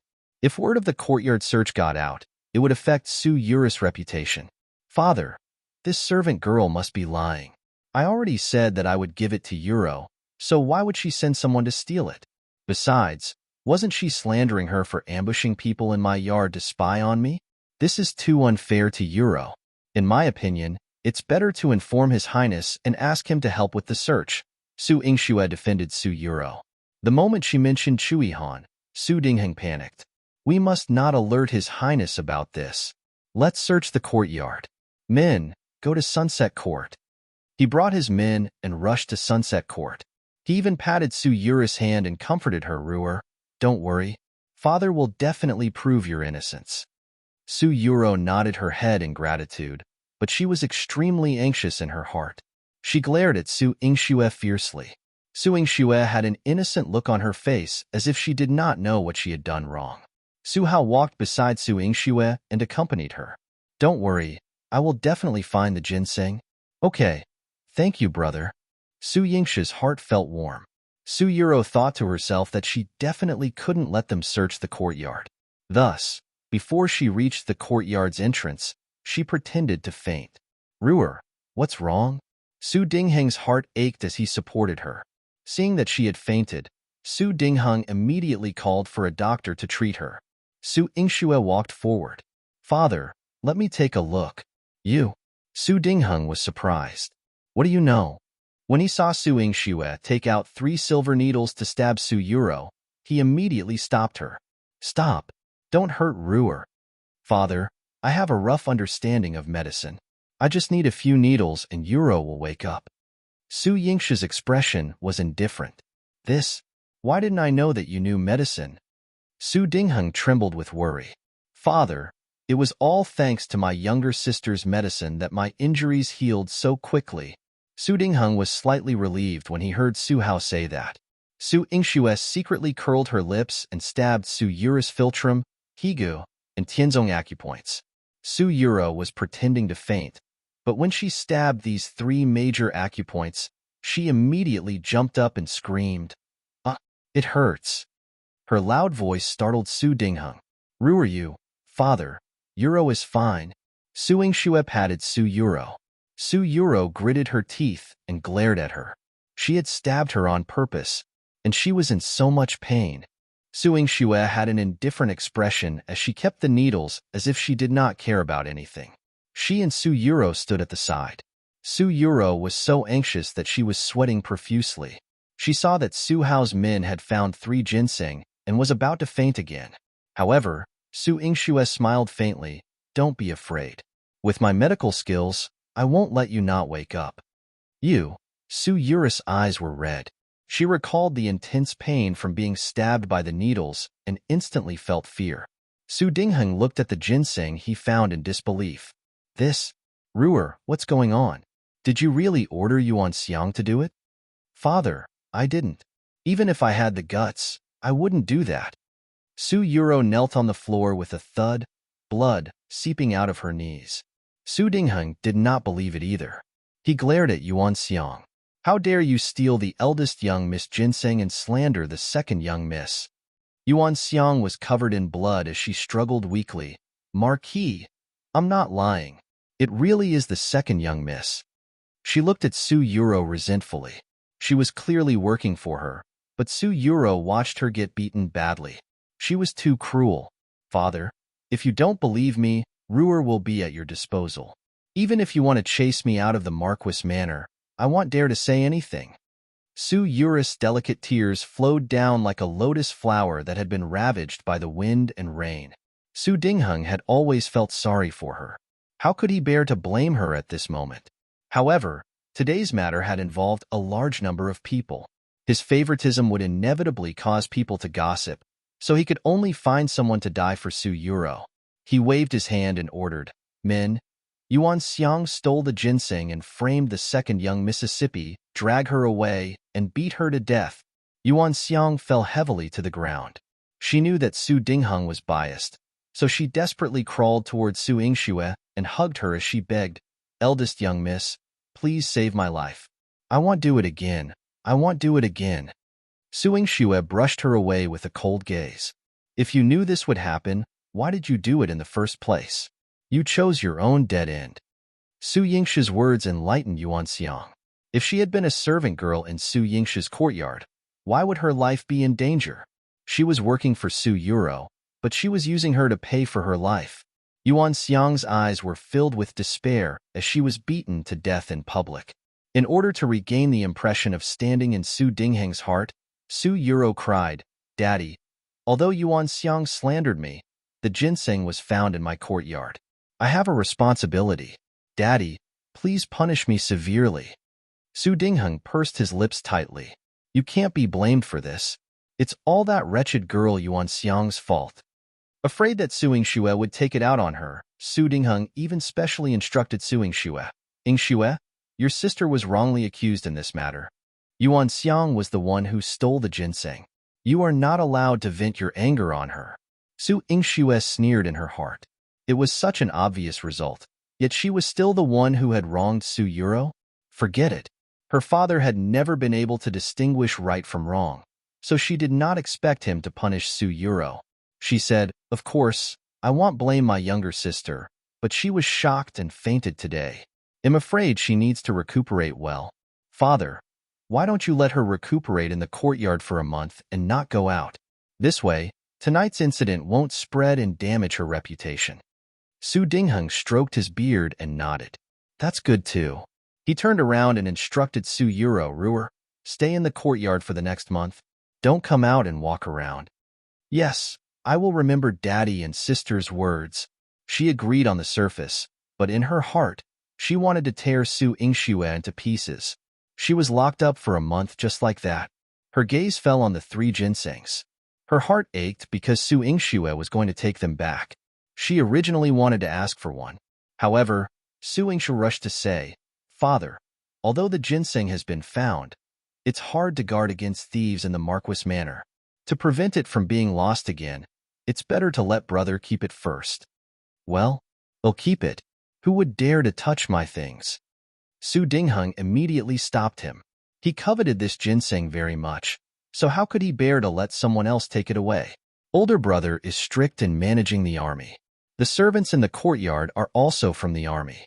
They will definitely not embezzle. His Highness will definitely be at ease if he knows that the ginseng is with older brother. However, if His Highness knows about tonight's matter, Su Yingxue's small face was filled with worry. Su Dingheng could already imagine Chu Yuhan's furious expression. He trembled and waved his hand in frustration. Forget it. Let Hauer keep it. After the ruckus tonight, he didn't get anything out of it and returned to his room in anger.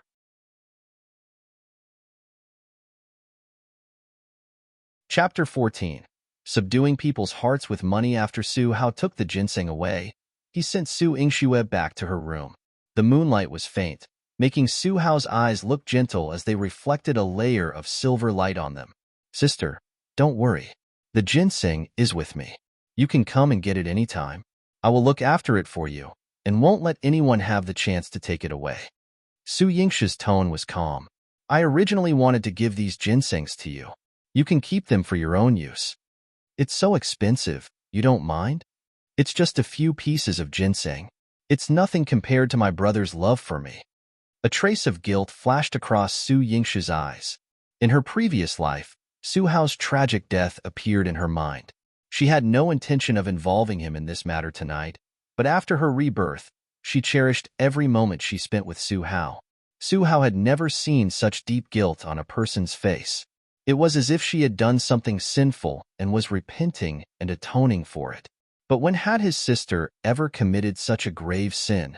Su Hao's hand gently landed on Su Yingxue's shoulder, and his tone was as gentle as the moonlight. "Sister, I will dote on you for the rest of your life. You don't have to be reserved with me. If you suffer any grievances, come and tell me. I will definitely avenge you." "All right." Su Yingxue smiled. This was the first smile she had since her rebirth. Su Hao watched as she returned to the courtyard. Shu Yin stood beside him with disbelief in his eyes. Su Yingxue is really different from before. She has a brain now. Su Hao looked over with a serious gaze, and Shu Yin immediately covered his mouth. "It's eldest young miss." Su Hao's handsome face was full of heroic spirit. In this life, he would definitely protect his sister. After Su Yingxue returned, just as she had expected, the courtyard was filled with people kneeling. The few maids, old ladies, and manservants all looked at her with fear in their eyes, wanting to say something but hesitating. Seeing that she was going back to her room to rest, old Madame Zhang immediately said, "Please believe us, eldest young Mississippi. We are all loyal to you." Su Yingxue curled her lips coldly. "I don't think so. Are you loyal? Or are you afraid to continue being loyal to your master after seeing Yuan Xiang's corpse?" The expressions on the group of people's faces were as if they had been dyed red. They were shocked, ashamed, and afraid. Old Madame Zhang's legs went weak as she knelt and begged her, "Miss, no matter who sent us here in the past, we will definitely do our best for you in the future. Please give us a chance. Mississippi, don't let us end up like Yuan Xiang." Everyone was afraid of death. Yuan Xiang's death was like a knife hanging over their heads. Jilan moved a chair for Su Yingxue to sit down. Su Yingxue said with a cold face, "Did you see Yuan Xiang's corpse? Go and take a look. That will be the outcome of betraying and helping others secretly while serving me. I, Su Yingxue, can't tolerate this. Those who are willing to stay in my courtyard shall be loyal to me. Those who are unwilling can get lost now." Su Yingxue gave them a chance to consider. Two of the servants knew that Su Yingxue had a bad reputation. Now that they had the chance to leave, they immediately stood up and walked out of the courtyard. Old Madame Zhang and the others knelt and did not move. Su Yingxue asked Jilan, "How much is their monthly salary in the Marquis Manor?" Jilan said one by one. 2 little servant girls would get 1 tael every month. Old Madam is 2 taels every month, and the servant boy is 1 tael every month. Su Yingxue nodded. From today onwards, those who are loyal to their master will receive 5 taels of silver per month. Old Madame Zhang and the others' eyeballs almost popped out. F5 taels? This was money that many people could not earn in a year. The Marquis Manor had never had such a high salary. Those who stay behind to serve me, Su Yingxue, will be treated well. Those who still have evil thoughts, I will punish them severely, understand? Su Yingxue's cold face exuded an extremely strong aura. Old Madame Zhang and the others were extremely moved and convinced. They knelt down and kowtowed one after another. "Miss, we will definitely serve you well. Us servants, too." Su Yingxue asked them to leave, and she turned around to return to her room. Jilan frowned and reminded her, "Miss, your monthly allowance isn't much. Where are you going to get the money to give them such a high monthly allowance?" Su Yingxue drank a cup of tea. It tasted dry, and she spat it out. "The old tea is almost finished, right?" "Yes, miss. There's almost no old tea left in the house. If you can't fulfill the 5 taels of silver you promised every month, it will be honored. Someone will come to find me tomorrow morning. Jilan, go to the door and wait tomorrow." "Who is it?" Jilan wanted to ask more clearly, but Su Yingxue fell asleep on the bed. Her confident look suddenly dispelled the doubts in Xilan's heart. The next morning, Jilan stood at the door and was still puzzled. Who would come to look for Su Yingxue? Giving her money? Manager Qi had come to the Marquis Manor early to ask for Su Yingxue. Jilan saw that he was dressed plainly and did not look like someone who would send money to Su Yingxue. She brought Manager Qi to Su Yingxue. As expected, the first thing Manager Qi said was, "Miss, since you're so capable, please save the medical center." "Miss, we don't have any more money to give to the medical center." Jilan was so anxious that she was about to cry. Manager Qi also looked troubled. "Although money is very important in running a medical center, Miss medical skills will definitely make a difference. The medicine that you gave me, I used it for 2 days, and the pain in my legs lessened a lot." Manager Qi looked at Su Yingxue with shining eyes. Su Yingxue nodded. "Now that your legs are better, it'll be easier for you to work. Take this back to the medical center first. I'm sure you'll be able to sell it soon." Su Yingxue took out 2 blood-clotting grass and placed them on the table. Manager Qi had been managing the center for many years and was very familiar with herbs. When he smelled the smell of the blood-clotting grass, he was shocked. This blood-clotting grass has just been picked and is very fresh. It is especially effective when used as medicine. 1 pill can be sold for at least 3,500 taels. 2 blood-clotting grass were 7,000 taels. Jilan was surprised and delighted. "Miss, this is great." Jilan politely sent Manager Qi away. Manager Qi managed the medical center and had some connections.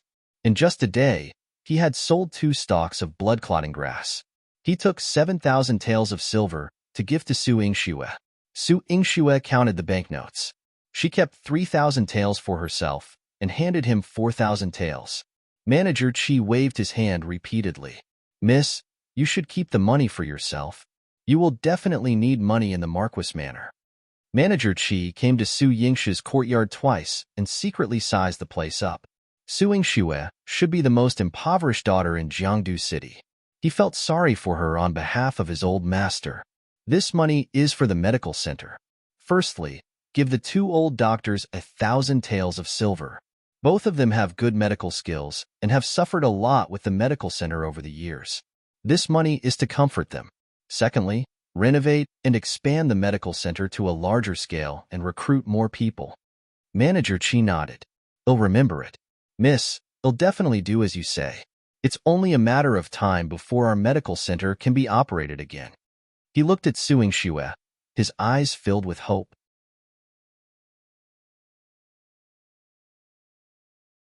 Chapter 15.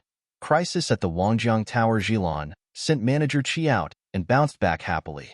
Miss, our medical center will definitely improve greatly. You'll have money in the future. Su Yingxue nodded. This is only the first step. The management of the medical center is far more than this. In addition to medicinal herbs, there were also many vegetables grown in the Medicine King Valley. She took out some veggies and radishes and let Jilan cook them, and they ate them for 2 days. The two of them clearly felt that their bodies became much stronger. She even asked Jilan to send some to Su Hao. When Jilan returned, Shu Yin was also there.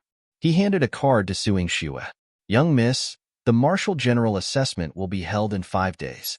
Young master is inviting you to go and take a look. The examination of generals was a strict requirement for generals. The Great Qing dynasty used martial arts to pacify the world. The ancestor emperor's martial arts skills were extraordinary. He recruited many people with high martial arts skills into the court as generals and trained them. They trained millions of mighty soldiers and were famous in the 9 provinces. However, becoming a general in the Great Qing dynasty was not easy. Even if one had a prominent family background, they still had to pass a strict assessment to be competent. The assessment was held every year to remind the generals not to slack off at all times. If they regressed, they would immediately lose their official position and power. They would have to wait until the next year to have the opportunity to reassess. In the assessment of her previous life, Su Hao was implicated by her and forced himself to hold on in the martial arts competition. In the last competition, he was defeated by Su Jinxian and lost his position as a general. In this life, Su Yingxue's beautiful eyes were filled with determination. He'll definitely go and cheer for Big Brother personally. Shu Yin was stunned when he saw how easily she agreed. You'll definitely go? Don't tell me you're going to drag young master down? How can you say that? Miss is very caring towards eldest young master and did not even forget to send food to him. Jilan angrily stepped on Shu Yan's foot. Shu Yin groaned and glared at Jilan with a puffed-up face. Stupid girl. Why would you learn something like that? She had learned to be so violent from Su Yingxue. The marks on his face had not healed yet. Jilan, send him out. Su Yingxue instructed lightly. Jilan directly chased Shu Yin out with a broom. Shu Yin fled in panic. He ran back to Ling Shao Garden and shook his head repeatedly. We can't afford to offend them. He did not dare to provoke the eldest young miss anymore. The 9th prince's mansion. Chu Jinling, who was dressed in luxurious clothes, hopped in front of Chu Yihan and winked slyly. 9th Imperial Uncle, the Marshal General assessment will be held in 5 days. The most popular bets are the 2 grandsons of old General Su, Su Hao, and Su Jinxian. Who do you want to bet on? Chu Yihan's well-defined hand knocked on the table. Su Hao, then ill bet on Su Jinxian. Su Hao was injured a few days ago, so he couldn't recover so quickly. Moreover, he had a sister who poisoned him and is a burden, so he definitely couldn't win against Su Jinxian. Chu Jinling pinched the jade picio on his waist, and he had a determined expression. A sister who is a burden? The corners of Chu Yihan's mouth curled up slightly. Not necessarily. Chu Jinling saw the smile on the corner of his mouth and trembled violently. Imperial Uncle, you can't be smiling, right? Oh my God. He felt a very terrifying aura. He was the unruly 8th prince, and even his father had not cared much about him since he was young. However, he was only afraid of one person, and that was his 9th imperial uncle, Chu Yihan.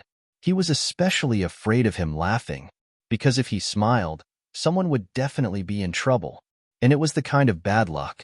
Chu Yihan was 10 years older than him, and he was just like someone else's child since he was young. He was the best in poetry, literature, writing, and archery in the Great Qing dynasty. He was so good that he had no friends, and he had a very odd personality. When they were young, the princes were most afraid of the 9th imperial uncle, not the grand tutor or master. While they were slacking off, If someone shouted that the ninth imperial uncle was here, it would definitely make them tremble. Chu Yihan opened his eyes coldly and glanced at him. I can't laugh. He had the aura of the king of hell around him. Chu Jinling trembled and quickly took a few steps back. He nodded like a chick pecking at rice. Why you can laugh? Imperial uncle, you look great when you laugh. You look the best in all of the great Qing dynasty. You have good taste. Chu Yihan nodded in a good mood as he played with Su Yingshi's jade pendant. Not only imperial uncle, what did you mean by that just now? The old general's idiot granddaughter would only drag Su Hao down, right? Chu Jinling returned to Chu Yihan's side after a while. Chu Yihan didn't even look at Chu Jinling. I gave her 3 ginsengs a few days ago. Su Hao's injuries should have healed. As for the person saying that she's an idiot, I feel that he needs to be sent to the military camp to temper himself. Goodbye, imperial uncle. Chu Jinling escaped from the imperial mansion like a gust of wind. He ran back to his own residence and patted his chest. My God, going to the military camp is asking for my life. His mother, the imperial concubine, had spoiled him since he was young. His riding and archery skills were the worst. Going to the military camp was courting death. However, imperial uncle wanted his life just because he called Su Yingxue an idiot? He was too biased. There's a problem with imperial uncle. As the head of Jiangdu City's 8 trigrams, Chu Jinling instantly noted down the unusual behavior Chu Yihan had towards Su Yingxue. 5 days later, at the Wangjiang Tower, Su Yingxue got out of the carriage in a red dress embroidered with golden lotuses and went up the observation platform with a group of young ladies.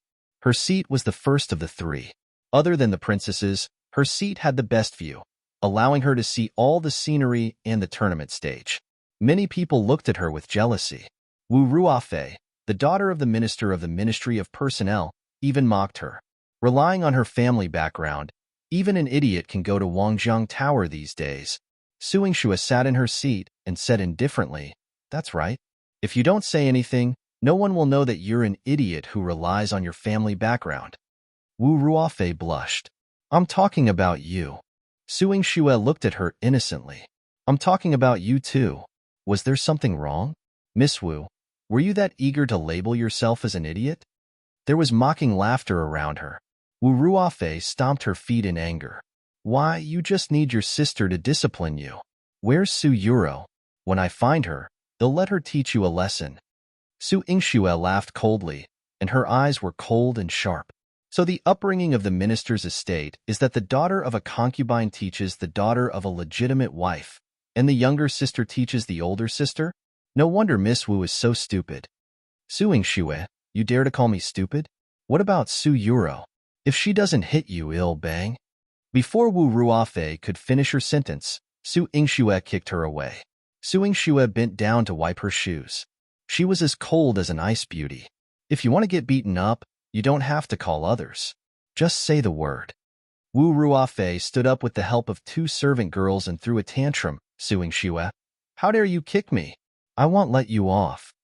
Su Yingxue originally wanted to say that it was up to her. A man's voice suddenly rang out. What are you going to do to not let her off? Wu Ruofei's body froze on the spot as if she had been stabbed by an icicle. The ladies beside her who were watching the commotion also fell silent. Chu Yihan appeared. His purple gold robe fluttered even though there was no wind. His face, which had attracted countless women, exuded an arrogant and bloodthirsty aura.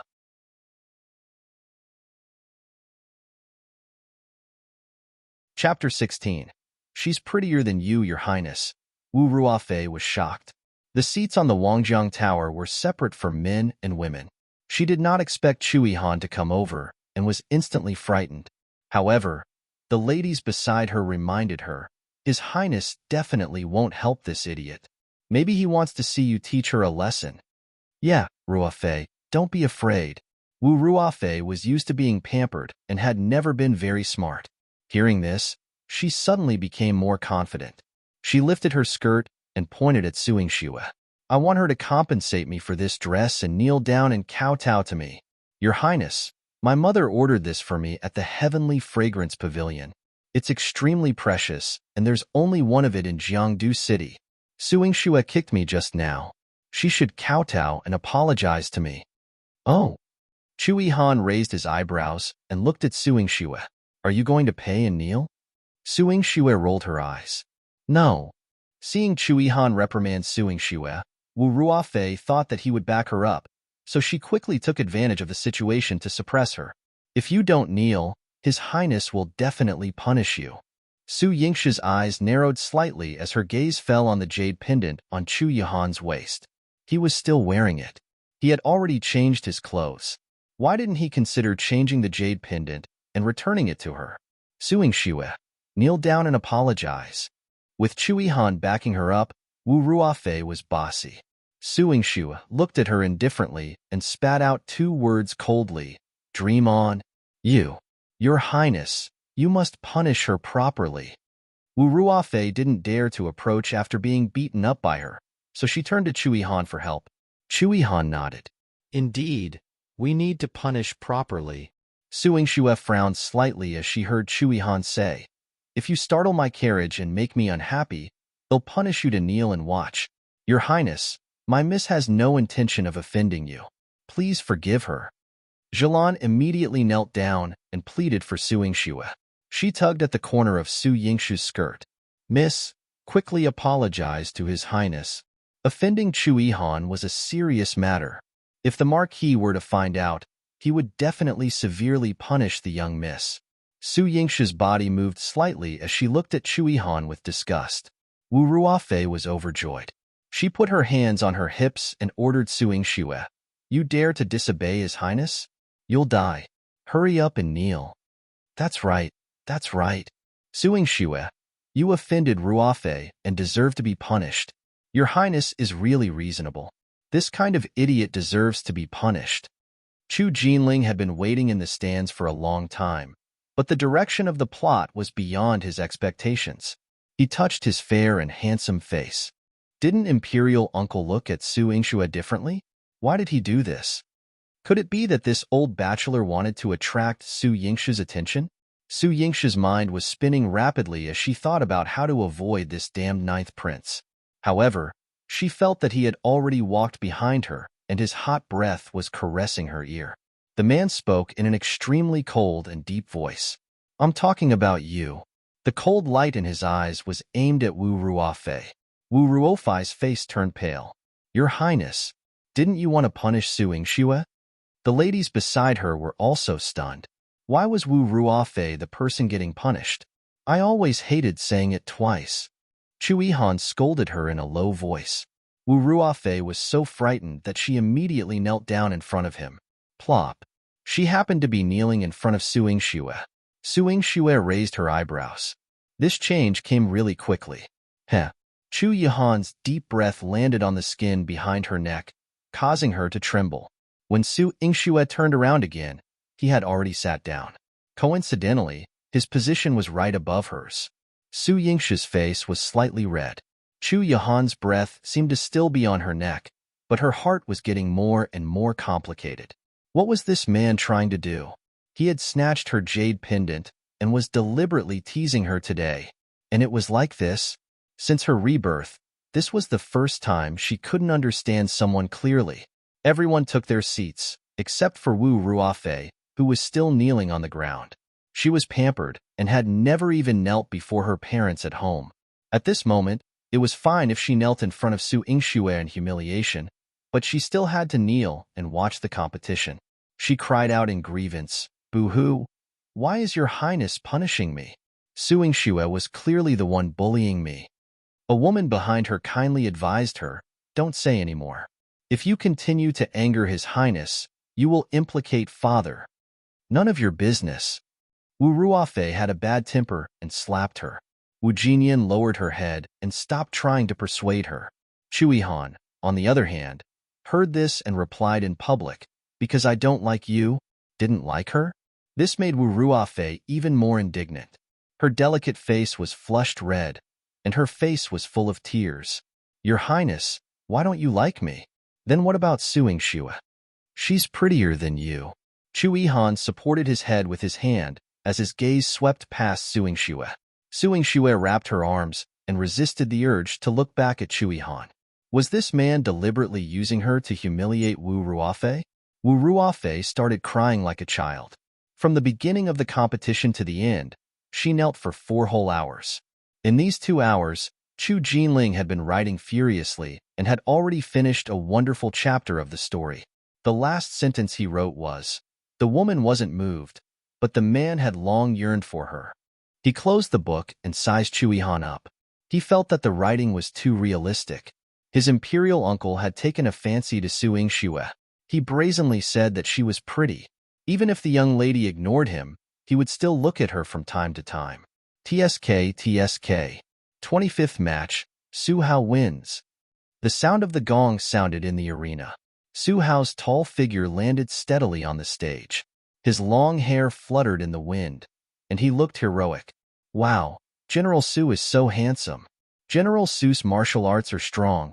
He will definitely be promoted this time. Sob. I really want to marry him. Brother Su is the best. Su Yingxue was also happy for Su Hao. She stood on the observation platform and shouted, "Brother, you can do it." Su Hao turned around and smiled at her, causing countless women on the observation platform to scream crazily. General Su smiled. He's so handsome. Brother Su must be smiling at me. It must be. Tisk, they're thinking too much. The eldest young master is smiling at Miss. How could it be smiling at them? Zhelan sneered. Su Yingxue curled her lips and smiled back at Su Hao. However, she noticed Su Hao's gaze was looking to the other side. Before she could see who he was looking at, he immediately focused on the competition. The 26th match, Su Hao versus Su Jinxian. Su Hao versus Su Jinxian. The competitor announced 3 times in a row with a loud voice. The time it took to brew a cup of tea passed.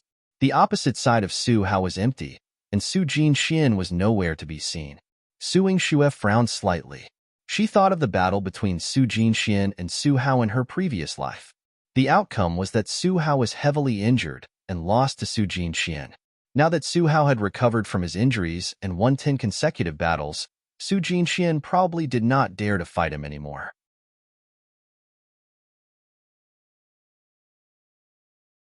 Chapter 17. She isn't worthy of you according to the rules. Not going on stage meant admitting defeat. The examiner was about to announce Su Hao's victory, but Su Hao raised his hand to stop him. I'm willing to wait for another incense stick of time. Even if it's admitting defeat, it has to be done face to face. Su Hao was a man of integrity and righteousness. He valued and respected the assessment greatly. If he wanted to win, he had to win fair and square. There was admiration in the eyes of the examiner, and he immediately sent someone to find Su Jinxian. Chu Jinling supported his head with both hands and sighed. Sigh, Su Jinxian is too gutless. Imperial uncle, I lost? To think that he had bet a lot of money on the gambling game. Chu Yihan's eyes were calm, and there wasn't a hint of joy in them. However, when Emochi returned to his side, he became spirited. How is it? Emochi recalled what he had seen, and the corners of his mouth twitched. Miss Su kidnapped Su Jinxian. The corners of Chu Yihan's lips curled up, and his smiling eyes were seductive. Beautiful. As expected of her, Su Yingxue. What is it? Su Jinxian was kidnapped? Hey, Imperial uncle, she's cheating. I can't accept my defeat. Chu Jinling immediately wanted to save his bet. Miss Su kidnapped Su Jinxian when he was escaping. Emochi replied coldly. What? That guy is so gutless. He didn't even go on stage and even tried to escape? Chu Jinling covered his face in frustration. He regretted that he had bet on such a useless piece of trash. Roar. He had spent so much money. After a while, Su Yingxue returned to her seat. In the arena, someone jogged to the competitor and presented Su Jingxuan's letter of surrender. The examiner was extremely disdainful. He looked at Su Hao again, and his eyes were filled with admiration. Su Hao wins the last round. Cheers rang out in the Wangjiang Tower. Wu Ruofei, who had been kneeling for 4 hours, could not help but jump up. Brother Su is the best? Her legs went numb, and she fell to the side. Wu Jinyan supported her, but she hit her twice. Go away. You cheap slave. Don't touch me. All right. Wu Jinyan retreated. There was no joy or anger on her delicate and pretty face. Initially, Su Yingxue had not noticed her, but when Su Hao walked onto the viewing platform, his gaze landed on her first. Su Yingxue couldn't help but be surprised. With a deliberate sense of alienation, Wu Jinyin retreated into the crowd so that Su Hao could not see her very quickly. Su Yingxue stood not far away, and he took the lead to walk in front of her. There was still a thin layer of sweat on Su Hao's forehead. Someone eagerly offered him a handkerchief and said shyly, "General Su, wipe your sweat." "Thank you." Su Hao replied politely, but did not reach out to take it. He walked in front of Su Yingxue and asked her, "Sister, did you bring a towel?" "Yes, big brother. It's been hard on you." Su Yingxue took out a towel and personally wiped Su Hao's sweat. The two of them had a deep relationship as siblings, and many people present were envious. Chu Jinling's nose immediately smelled something sour. He looked at Chu Yihan and saw that his face was cold, and there was a cold look in his eyes. He tried to court death. "Imperial uncle, are you jealous?" "That's her biological brother." This jealousy was a little unreasonable. Chu Yihan snorted coldly and left with a flick of his sleeve. He held the jade pendant in his hand, wishing he could crush it to pieces. After taking 2 steps, his movements became much gentler. Su Hao wiped his sweat and said a few words to Su Yingxue. He was originally going to thank Chu Yihan. However, he and Chu Jinling had already left. Su Hao couldn't help but frown. The 9th prince left so quickly. At the mention of Chu Yihan, Su Yingxue wanted to roll her eyes. "Brother, why are you looking for him? His Highness previously rewarded me with the blood-clotting grass to help me heal and also gave you 3 ginseng. He treated us extremely generously, and we should kowtow to thank him," Su Hao said calmly. "He gave you that blood-clotting grass?" Su Yingxue frowned slightly, and the doubt in her heart deepened. She had no interactions with Chu Yihan in her previous life, but meeting him in this life, she felt as if she was being cursed by him. He even wore her jade pendant and dangled it in front of her eyes. "Forget it. Let's thank him if there's a chance in the future. Brother, go and change." When Su Yingxue saw Su Hao covered in sweat, she immediately turned her attention to him. Su Hao nodded and left under everyone's admiring gazes. Su Yingxue noticed that after he left, Wu Jinyin also disappeared. She quietly took a detour around the general's resting place and met up with Zhilan at the door. Zhilan whispered, "Second young master hasn't woken up yet." "Don't worry, Mississippi." Su Yingxue asked, "Has the manor made any arrangements?" Zhilan nodded. "Old Madame Zhang is an elder in the Marquis Manor. Miss, you've been treating her well, so she will definitely do things properly for you." After everything was arranged, Su Yingxue prepared to go in and wait for Su Hao. As she was walking down the stairs, she stepped on something soft.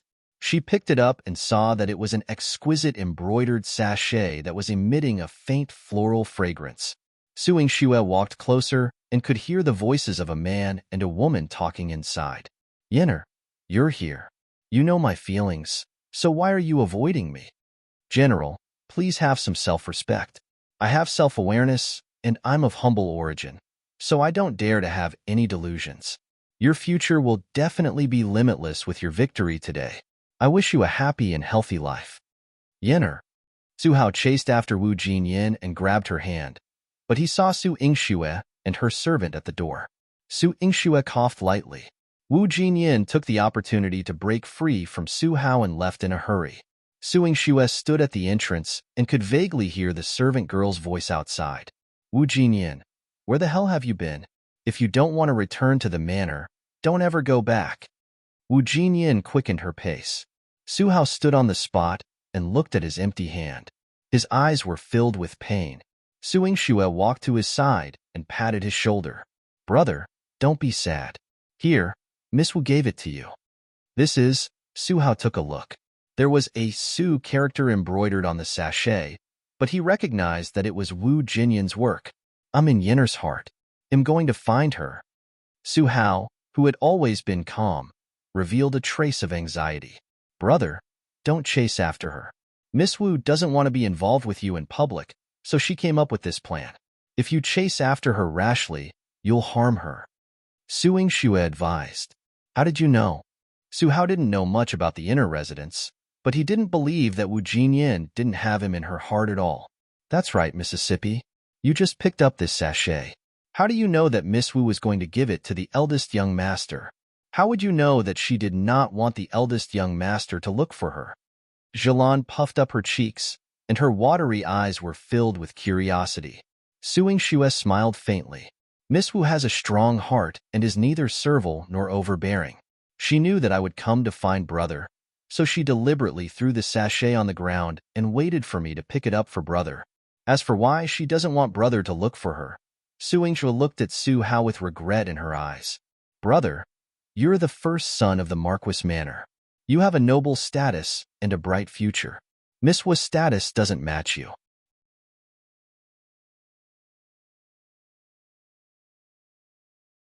Chapter 18. Mysterious Doctor, I never cared about status. Yen'er is kind-hearted and noble. Even the princess can't compare to her. Su Hao's eyes were firm. Su Yingxue's eyes were filled with a hint of teasing. Brother, it seems like you like Miss Wu very much. Su Hao's handsome face blushed. He lowered his head and looked at the sachet, his expression turning serious. The first time he saw Jinyin, he felt that she was different from the rest. He was used to seeing pretentious women in the palace, but he had never seen a girl with such a pure heart. She pitied the poor and the weak, but she did not have the slightest bit of coquettishness. She's steady and calm, and she doesn't fight with the world. Being with her always makes one feel calm and fine. When Su Hao mentioned Wu Jinyin, the longing in his eyes was as dazzling as the clouds in the sky. When Su Yingxue heard this, she shook her head slightly. It's good to be steady and calm, but if she doesn't fight with the world, she won't be able to be with you. Why? Su Hao was slightly stunned. He realized that Su Yingxue had become exceptionally deep. Even he could not understand her anymore. Su Yingxue looked at Su Hao. Because you're a general, and you'll become an official in the future. You'll be inheriting the title of nobility. If your wife doesn't fight for it, how can she advance and retreat with you? Sister, you mean, brother? If Miss Wu has fallen in love with you, she will definitely work hard for you. To be able to predict that I would come to pick up the sachet and give it to you, it proves that she is also an intelligent woman. Su Hao held the sachet and smiled gently. She is smart, but she often makes me feel that she is difficult to approach. There will be a chance. Brother, you're tired today. Go back to the manor and rest early. Su Yingxue comforted him. Su Hao nodded and wanted to go back with her. Su Yingxue said that she still wanted to go shopping with Zhilan, so Su Hao did not force her. Su Yingxue brought Zhilan into the carriage, but did not return with her. Zhilan knew that Su Yingxue had other things to do, so she did not ask. However, she was curious. Miss, do you think Miss Wu will be with eldest young master? No emotions could be seen on Su Yingxue's beautiful face. Of course, it's good that brother can be with the person he loves. I think with your help, the eldest young master will definitely be able to get what he wants. Zhilan blinked mischievously. Su Yingxue flicked her head. Do you know what I want to do? Miss will definitely help the eldest young master. Yes, you've become smarter. Su Yingxue patted Xilan's little head. Zhilan smiled. It's not that I've become smarter, but it's you, miss. In the past, you only cared about pleasing others, but now you're using your ability to protect others. I'm protected by you, and so is the eldest young master. Su Yingxue's heart softened for a moment. Yes, she wanted to use her own ability to protect her loved ones. However, her current ability was not strong enough. She wanted to be stronger. Zhilan returned to the manor to seal the news, and Su Yingxue went to the medical center alone. Manager Qi was a very efficient person. In just a few days, he had already bought over the surrounding shops and was renovating them. Upon seeing her, Manager Qi smiled and went out to welcome her. Miss, come and take a look. Are you satisfied with the progress? Su Yingxue looked around. Manager Qi had expanded the medical center and recruited new people. The scale of the center looked 3 times bigger than before. She nodded in satisfaction. Manager Qi, you've worked hard. This is what I should do. Manager Qi's eyes were filled with gratification. When he saw Su Yingxue, he felt hopeful. Su Yingxue brought him to the back hall and took out some rare medicinal herbs. She instructed him. released the news that the medical center will continuously supply good medicine. Moreover, it can cure all difficult and miscellaneous diseases. However, the number of medicines is limited, and the time of the attending physician is also limited. They'll need to make an appointment in advance. Manager Chi immediately understood. This can quickly increase the reputation of the center, but the doctor who's going to treat difficult and complicated diseases, will it be you, miss? Su Yingxue had shown him her skills that day, and he knew that Su Yingshue's medical skills were extraordinary. She must be like his old master, having the heart to treat patients and save people. Su Yingxue nodded. I can treat the illness, but I can't reveal my identity. Therefore, if a patient comes, come to the Marquis Manor to inform me first. Manager Chi understood Su Yingshue's concern. Don't worry, Mississippi, but where did you get your herbs? It was normal for Manager Chi to have doubts. After all, the medicinal herbs that Su Yingxue casually took out were expensive. Manager Chi was afraid that she would be punished for doing things for the medical center. Don't worry, it's from legitimate channels, and they'll always supply them. You just have to look after the medical center. Su Yingxue did not explain too much to him. Manager Chi felt that she was mysterious, but she wasn't a talkative person, so he would run the center in peace. When the two of them came out, Su Yingxue saw a woman asking the clerk at the counter, Brother, this cold medicine contains ephedra, lettuce and swordgrass. They are all cheap herbs, so why do they cost so much? The clerk patiently replied, These 3 ingredients only cost $10 to $20. However, they also need to be mixed with cinnamon twigs and morning glory. Only by boiling them together and consuming them can the cold be cured. Therefore, this medicine costs 1 tael of silver. Wu Jinyan thought for a moment and pursed her lips. I only want these 3 medicines. Please calculate the cost of this medicine. But miss, with just these 3 ingredients, the medicinal effects will be greatly reduced and the illness will not be cured. It's okay. I picked the daphnes and will soak it in water. I'll also add chrysanthemum petals to boil with the medicine and then bathe with mugwort to ward off the cold. The clerk was in a difficult position, but he saw that Wu Jinyan often came to buy medicine and knew a little about her family's situation, so he followed her instructions and prescribed her new medicine.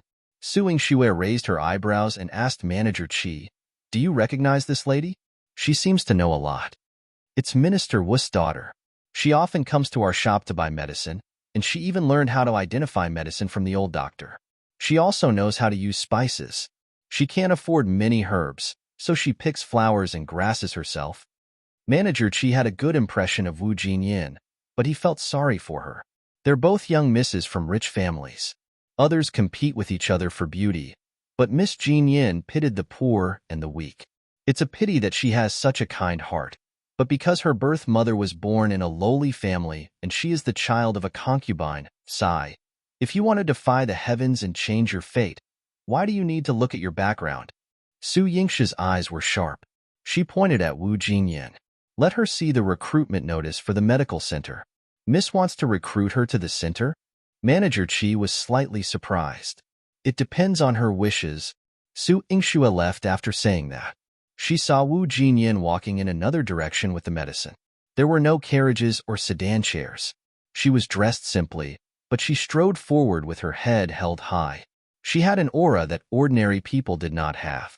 She could not help but take a few more glances at her. In her previous life, Su Hao died because of her, and he did not settle down and get married. It was likely that he always had Wu Jinyan in his heart, but they could not be together until death. In this life, she would not let this tragedy repeat itself.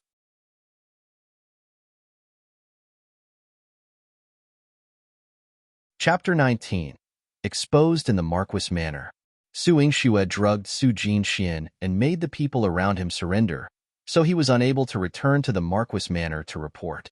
Therefore, Su Yuro and Su Dingheng still did not know what had happened at the Wangjiang Tower. When she saw Su Yuro leisurely walking in the manor, she couldn't help but sneer. Younger sister has always been meek. Why would you not listen to father's words?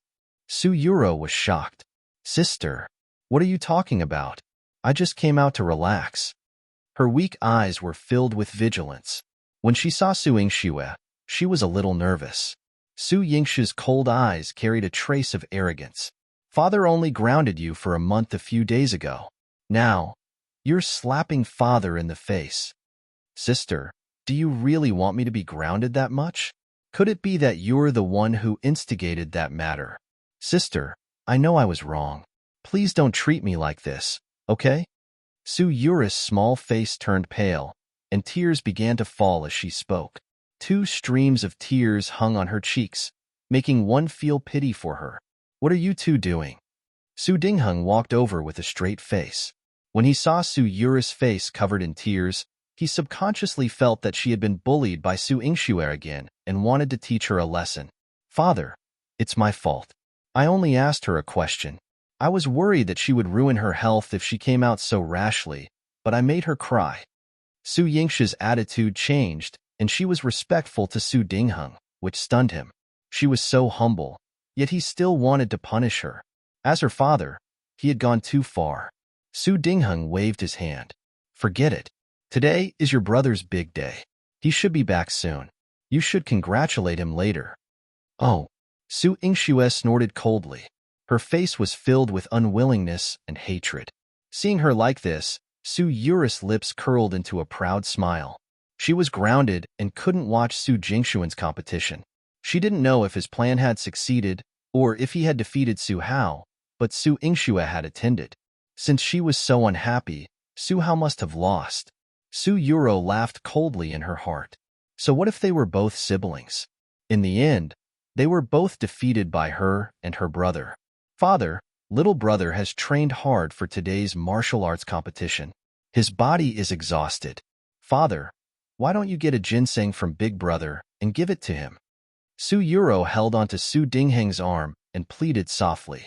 When your big brother comes back, they'll ask him for it. Su Dingheng patted Su Yura's hand, looking exceptionally kind. Su Yingxue cooperated and revealed a look of disgust and unwillingness. Until Su Dingheng held a banquet to celebrate Su Jingshuan's victory, Su Jinxian still hadn't returned at night. In the hall, Su Yuro was pacing back and forth with a handkerchief in her hand. She kept sending people out. Hurry up and look for my younger brother. Why isn't he back yet? Father has been waiting for him for so long. Su Dingheng also had an impatient look on his face. If it wasn't for the fact that Su Jinxian had won the competition, he would have lost his temper long ago. On the other hand, Su Yingshi's previous unwillingness had turned into calmness, causing Su Yuro to panic. She probed Su Yingxue. Sister, why didn't my younger brother come back? Why didn't big brother come back either? Did they get injured when they fought? She was testing whether her original plan had gone awry. Su Yingxue took a sip of tea. Eldest brother is indeed injured. Su Yuro immediately felt relieved. It was fine as long as Su Hao was injured. Su Jinxian would definitely harm him according to the original plan and win the competition. However, the group of people she had just sent out came back and said, Second young miss, we didn't find the second young master and what? Why were they still outside after the assessment and not coming back to celebrate? Pass on my words. Tell him to scram back here. Even though he doted on Su Jinxian, Su Dingheng still lost his temper at this moment. Thinking of Su Hao's peace of mind, he couldn't help but feel a little guilty. The eldest young master was injured. Send someone to bring some medicine over. No need. Su Hao's voice sounded faint. He was dressed in a black, tight-fitting robe, and his bearing was extraordinary. Su Dingheng frowned slightly. Aren't you injured? Why aren't you resting in the house? It's just some superficial injuries. Su Hao's attitude towards Su Dingheng was indifferent. He naturally walked over to Su Yingxue and sat down. Brother, are you done resting? Su Yingxue winked at him playfully. Su Hao patted her head and smiled gently. Yes, so I came to ask second brother why he surrendered today and didn't even show his face. Su Yingxue smiled. It was indeed her big brother's style. What? Surrender? Su Yura's face turned pale. How is that possible? Why would my brother surrender? He was clearly prepared. It was foolproof. Su Hao's injuries wouldn't recover so quickly. He had even prepared medicine. He would definitely defeat Su Hao. Why would he surrender? He surrendered? This unfilial son. Su Dingheng was so angry that he banged the table a few times. He was boasting shamelessly in front of me earlier, saying that he was confident that he would win and that he would be given an official position. He even asked me to throw him a big banquet to celebrate. But he actually— Su Dingheng's face was flushed red. The son he had doted on since he was young had actually done such an embarrassing thing. He wished he could give him a good beating. Father, don't you know that Su Jinxian surrendered? Su Yingxue looked at Su Dingheng curiously, and there was a trace of pity in her eyes. Su Dingheng was even angrier. He had a very dark expression. How would I know? His anger immediately turned to Su Yuro. Didn't you say that your brother won today? You also deceive me. The two of you are trying to anger me to death. Father, I don't dare to. Su Yuro immediately knelt down and cried her eyes out. Little brother is full of confidence. As his elder sister, how could I doubt him? Moreover, my younger brother has always been diligent in his studies and training. I thought that big brother would give him some guidance in the field. Who knew that he would be so scared that he would surrender? Boo-hoo. Su Yuro's sobs were filled with accusations towards Su Hao. Su Hao's face was serious, and his voice was sonorous. The martial general assessment is extremely strict. I will never back down, nor will I cheat for him. How can a useless man be a general? If he was like this on the battlefield in the future, where would he put the lives of the soldiers and civilians? What would happen to the reputation of our dynasty? Su Yuro had never been so harshly spoken before. She was so frightened that she didn't know what to say. Su Dingheng's face was also red from embarrassment. Howard is right. Jinxian was too outrageous. Ruer, you're also deceiving your father with him. Su Dingheng was furious. The two children he had carefully nurtured had been performing worse than the other recently. He was really disappointed. Father, it's my fault. I'm willing. Before Su Yuro could finish her sentence, she lost her breath and fainted. Su Dingheng's anger had yet to subside, but his heart ached again. He quickly asked the servant maids to help Su Yuro back. Yuan Rua was still thinking about the ginseng for Su Yuro. Marquis, if there is ginseng to be decocted and consumed, Miss Body will definitely recover faster.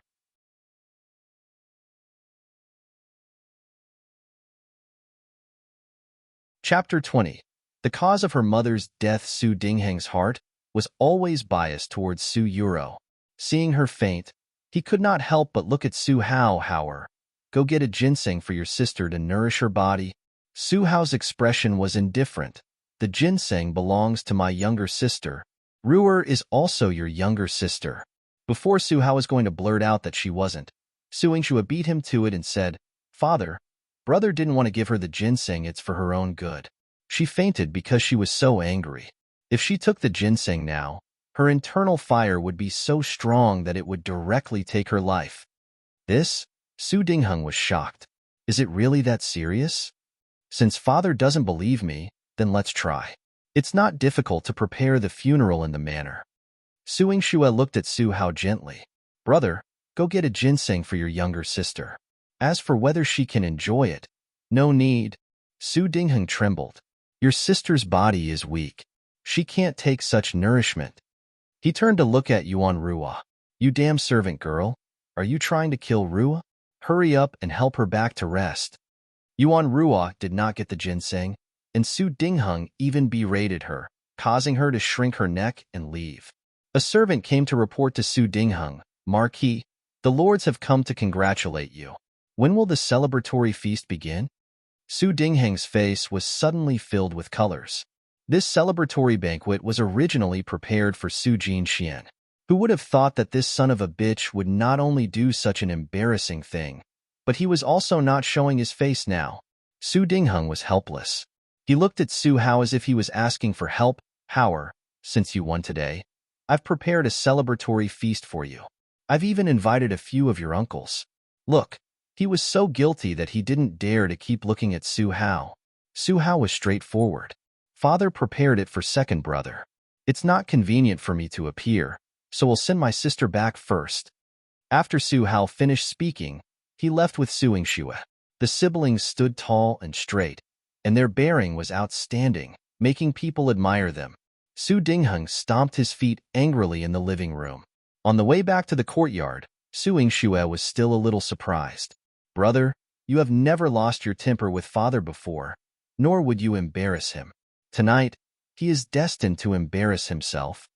Su Hao's face was tense, and his gentle eyes were covered with a layer of frost. He asked for it. It has nothing to do with me. You hate father? Su Yingxue was sensitive enough to notice that Su Hao's eyes flashed with a trace of blood. In her memory, Su Hao had always been indifferent to Su Dingheng. She thought that it was because Su Hao had been raised by his grandfather since he was young. However, it seemed that there were still things that she did not know. If I had a good father, mother wouldn't have died. You are also the beloved daughter of the Marquis Manor, and these years wouldn't have been so difficult. Su Hao closed his eyes to hide the pain in his eyes. Su Yingxue was shocked. Her mother had passed away after giving birth to her. She had never even seen her mother's face. In her previous life, she had never investigated the cause of her mother's death, but now she had to. Brother, who harmed mother? Su Yingxue wanted to know so badly. Su Hao's eyes suddenly became clear as he patted Su Yingxue's shoulder. It's my fault. Why did I bring this up? Mother is in heaven and will only hope that you and I will live well. Sister, rest early. Su Hao pushed Su Yingxue into the courtyard and turned around to leave. He knew that his sister was different from before. In the past, he couldn't even wait to protect her. So why would he mention their mother to her? Now that he knew that she was different, he only wanted her to live well. When Su Yingxue returned to the courtyard, she could not calm down for a long time. The cause of her mother's death lingered in her mind. She called old Madame Zhang over to ask. Old Madame Zhang looked troubled and stammered, Miss, it's better for you not to know about Madame's matters. Speak. Su Yingxue's eyes were bloodshot. Miss, please forgive me. At that time, I was not serving in the courtyard. I only heard that Madame had an affair with someone and was discovered by the old master. At that time, she had a hard time giving birth when she was pregnant with you. That's why Su Yingxue gritted her teeth. This is impossible. Although she had never seen her mother, she would never believe this. Old Madame Zhang was so frightened that she trembled. Miss Peerless' appearance was very similar to Madame's, and her pair of eyes were even more beautiful like glass. However, when she had hostile eyes, it made people afraid. Forget it. Su Yingxue closed her eyes and restrained her hostility. She wanted to investigate the cause of her mother's death. There was still a long way to go. The most important thing now was to grasp the power of the Marquis Manor in her hands. She took out dozens of taels of silver and gave them to old Madame Zhang. This is the salary for this month. You and Jilon will distribute it later. The other 5 taels are for your quick work today and not letting Su Yuro get wind of it. Thank you for your grace, miss. Old Madame Zhang happily kowtowed to Su Yingxue. She had originally suspected that Su Yingxue would not be able to take out the silver to treat them well, but now that she had the silver in her hands, this heavy feeling made her even more determined to be loyal to Su Yingxue. Su Yingxue received news from Manager Qi that a patient had already come to make an appointment. She told old Madame Zhang to look after the courtyard and took Zhilan to the medical center. Manager Qi was waiting for her in the inner hall and even prepared a black bamboo hat for her. Miss, this patient is generous. He paid 1,000 taels of silver as a deposit and said that if Miss can cure the patient, he will give you an even more generous reward. Su Yingxue's gaze swept past the plate of silver ingots. I understand. Miss, the carriage is waiting in the rear courtyard to bring you over. Su Yingxue nodded. Before she left, she asked her, did Miss Wu see the recruitment notice? Did she come to apply? Manager Qi shook his head. I specially sent someone to the minister's estate to send out a few advertisements, but I didn't see Miss Wu come. I believe that Miss Wu, as the miss of the minister's estate, even if she wanted to work in the medical scene, she wouldn't be allowed. It was not easy for a woman to come out to work, let alone the daughter of the minister's estate. Su Yingxue's eyes were filled with pity. If Wu Jinyin could not even solve this small matter, then her ability was indeed not worthy of Su Hao. Su Yingxue was dressed in a black outfit and a black bamboo hat. She got into a low-key and luxurious carriage. There was a fine wool blanket in the car and an incense burner. The smoke curled up, making it especially relaxing. However, Su Yingxue began to calculate the patient's identity. It had been 5 minutes since the carriage left the center, and the outside of the carriage had gone from bustling to dead silent. She was carried into the manor by a sedan chair, and there was not even a cough. What a strict place. Doctor, we're here. Su Yingxue alighted from the carriage at the entrance of a courtyard. The courtyard exuded a dignified and cold aura. The pillars painted with red sandalwood and gold indicated the owner's rich financial resources. The coiling dragon pattern on the pillar indicated his identity. The people of the royal family were dragons among men. Which prince's mansion was this? Su Yingxue was puzzled as she walked. When she missed Chu Chengye, she went to his mansion. It was very imposing, but it was far from being as majestic as this place. Su Yingxue could not guess the patient's identity, and her eyes had a trace of doubt.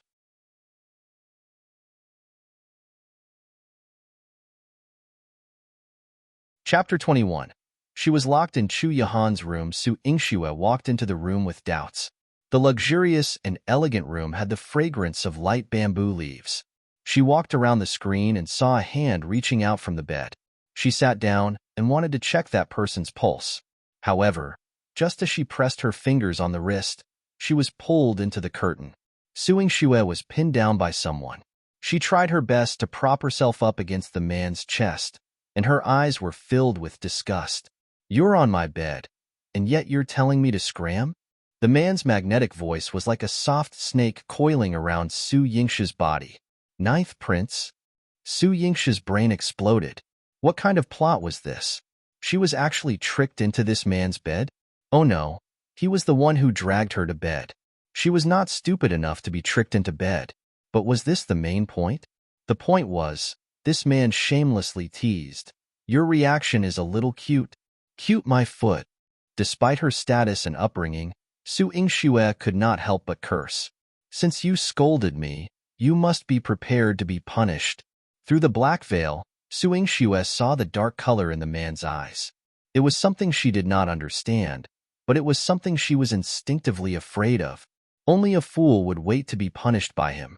The smart Su Yingxue would naturally negotiate with him directly. "Your Highness, your old injuries have yet to heal. Did you take the medicine I mentioned last time?" Chu Yihan placed his hands on both sides of her head, and half of his weight was on her. Su Yingxue gritted her teeth. "Very good. This man was very heavy. That's why you paid a lot of money to invite me over, because something is wrong with your body." Chu Yihan nodded. "Yes." Every time he said a word, his breath would hit Su Yingxue's face. "So let me treat you, your Highness." What if he dies if she was too late? Chu Yihan chuckled. "All right, your Highness, let me get up first. There's no way to treat you like this." Su Yingxue struggled to push him away, but she was not surprised to find that she could not move him. Chu Yihan deliberately suppressed her a little more. His low and hoarse laughter carried a hint of disdain. "The medical center has been boasting about you, but now you can't treat patients like that? You should tear down the signboard as soon as possible." Chu Yihan's eyes were still smiling a moment ago, but the next moment, he suddenly stood up and vomited. Su Yingxue took the opportunity to jump off the bed. The corners of her mouth curled up into a provocative arc. "Your Highness, are you still going to smash the signboard of the medical center?" Chu Yihan placed his finger on the tip of his nose and frowned slightly. "It's sweet." Su Yingxue nodded and smiled. "Your Highness, you took my medicine, so there's the smell of ephedra on your body. The melon stem and ephedra have an extremely good effect on inducing vomiting. Since you have tried it, how do you feel?" "Not bad." Chu Yihan lifted his robe and sat down. He didn't show any anger after being teased by Su Yingxue, but Su Yingxue was furious. This deception and advantage-taking were forgotten just like that. "Your Highness, when do you plan to return the jade pendant to me?" Su Yingxue's eyes were fixed on Chu Yihan's waist. Chu Yihan held the jade pendant in his hand and gently brushed it with his fingers. His delicate movements were like caressing a woman's skin. There was a hint of laziness on his fairy-like face. "There are no such plans for the time being." Su Yingxue smiled. "Very good. Then it's better to find someone else to treat your old illness. This stinky prince can go to hell." Su Yingxue suppressed her anger and turned around to leave. Chu Yihan pulled out a handkerchief and said leisurely, The first daughter of the Marquis Manor tried to harm me. If I were to investigate this matter, it should be fascinating. Su Yingshi's eyes were cold. Your Highness, you're framing me. Although the medicine you prescribed for me has the effect of healing, it can also weaken my body, allowing you to find an opportunity to steal the jade pendant. Chu Yihan casually exposed Su Yingshi's thoughts. Su Yingxue frowned slightly. So what? You, the dignified ninth prince, stole someone else's jade pendant. Isn't that? The word shameless was still on the tip of her tongue when Su Yingshi's eyes widened. Bastard! When did he steal her handkerchief? Chu Yihan also kept Su Yingshi's handkerchief in his pocket. It's another matter if I'm shameless, but your handkerchief is an apology to me. Chu Yihan, give it back to me. Su Yingxue could not help but pounce on him. The two people were entangled, but Su Yingxue was at a disadvantage. Chu Yihan locked her in his room and let her scream. Su Yingshi's temper, which he had been suppressing for a long time, exploded at Chu Yihan.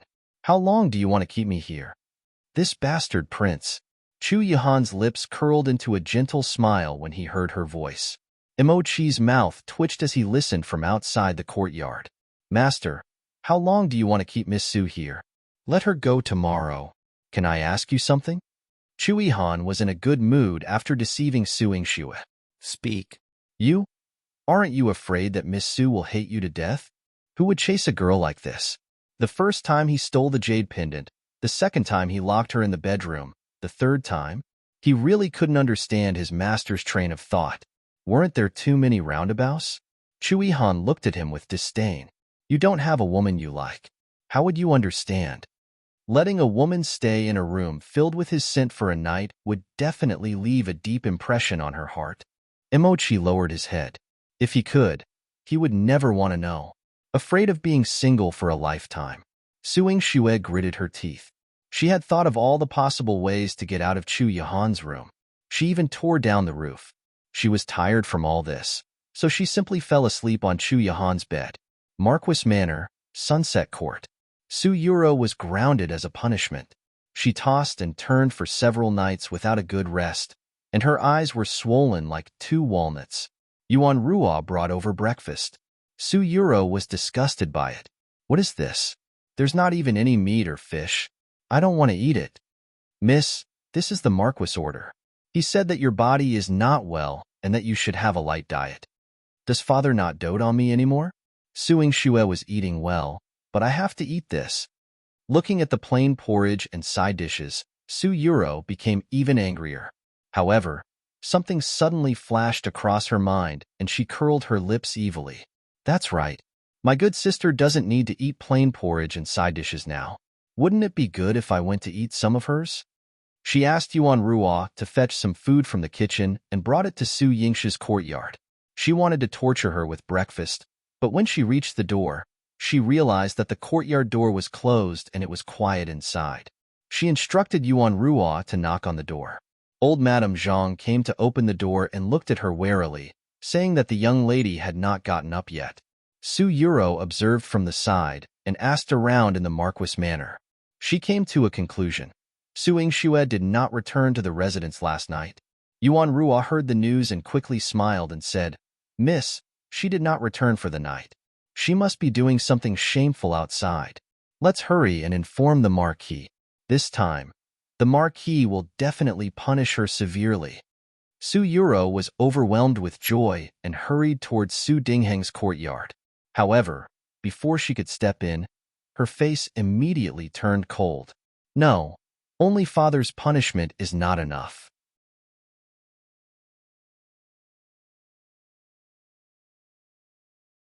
Chapter 22. Wronged her for committing adultery. Su Yingxue slept all the way until daybreak. She escaped without much effort and did not meet any guards. As she walked out of the imperial residence, she could not help but curse Chu Yihan. Crazy! Why didn't Manager Qi find out who the patient was before collecting the consultation fee? She returned to the medical center and reprimanded Manager Qi sternly. In the future, you must let me know the identities of all the patients who want to see a doctor, no matter who they are. Otherwise, I won't go no matter how expensive the fee is. When Manager Qi saw Su Yingshi's angry face, He blamed himself. It's all my fault for not checking properly. Miss, you were trapped in the Imperial residence last night. Did anything happen? If something happened to her, he would not be able to face his old master even if he had to die to apologize. Su Yingshi's anger was hard to quell, but she did not flare up in front of Manager Qi. It's fine. Manager Qi patted his chest and felt relieved. However, he suddenly frowned. Miss, the ninth prince targeted you. He won't bring trouble to you, will he? Since he already knew about your identity, then the medical center. Thinking about the ninth imperial uncle style of doing things, Manager Qi shivered. Su Yingshi's brows were tightly knitted together. Chu Yihan might have targeted her and wanted to deal with her, but he would not attack the center. With his identity and methods, if he wanted to attack the center, it would have been razed to the ground last night. Now that we are still standing here, it means that he won't keep an eye on this place. Raised in a family of generals, Su Yingxue was especially clear that a decisive person on the battlefield would not show mercy to anyone he did not like. The medical center was fine, but she was the one in trouble. Forget it. He'll return to the residence first. Be careful next time. Su Yingxue instructed with a dark face and immediately rushed back to the Marquis Manor. She had not returned for the entire night. If she was discovered, she did not know how much trouble she would cause. However, when she went out, she met Wu Jinyan again. She was here to apply for a job. The clerk in the hall did not know Su Yingshi's instructions, so he said, Miss, I'm really sorry. We already have enough manpower. You should go to another center to take a look. But this advertisement was only published yesterday. Wu Jinyan handed the advertisement to the clerk. The clerk was confused. Su Yingxue lifted the curtain and walked out. We're still recruiting people, but I don't know what you can do. Wu Jinyan's watery, almond-shaped eyes flashed with surprise. Miss Su? This center is, I run it, Su Yingxue said frankly. Wu Jinyan could not help but laugh. Miss Su is indeed capable. I was rude. Goodbye. Wu Jinyan turned around to leave. She was dressed plainly, but Su Yingxue could see the scars on her arm through her thin clothes. It didn't seem shallow. Wait a minute. Miss Wu, aren't you here to apply for a job? Why are you leaving after seeing me? Do you think I'll let you in through the back door for my brother's sake? Su Yingshi's voice carried a hint of mockery. Wu Jinyan stopped in her tracks. Her expression was indifferent, but she was neither arrogant nor humble. Miss Su, I know you won't, and am not hiding from you. It's just that I really need a job, but this has nothing to do with Brother Hao. It has nothing to do with General Su, so I won't trouble you. What can you do? Su Yingxue sized her up and did not seem to care about her explanation. Wu Jinyan had a delicate face. She stood in front of Su Yingxue and said calmly, I'm good at acupuncture and fragrance. I know a little about medicinal herbs and can do manual labor. Su Yingxue touched her own chin.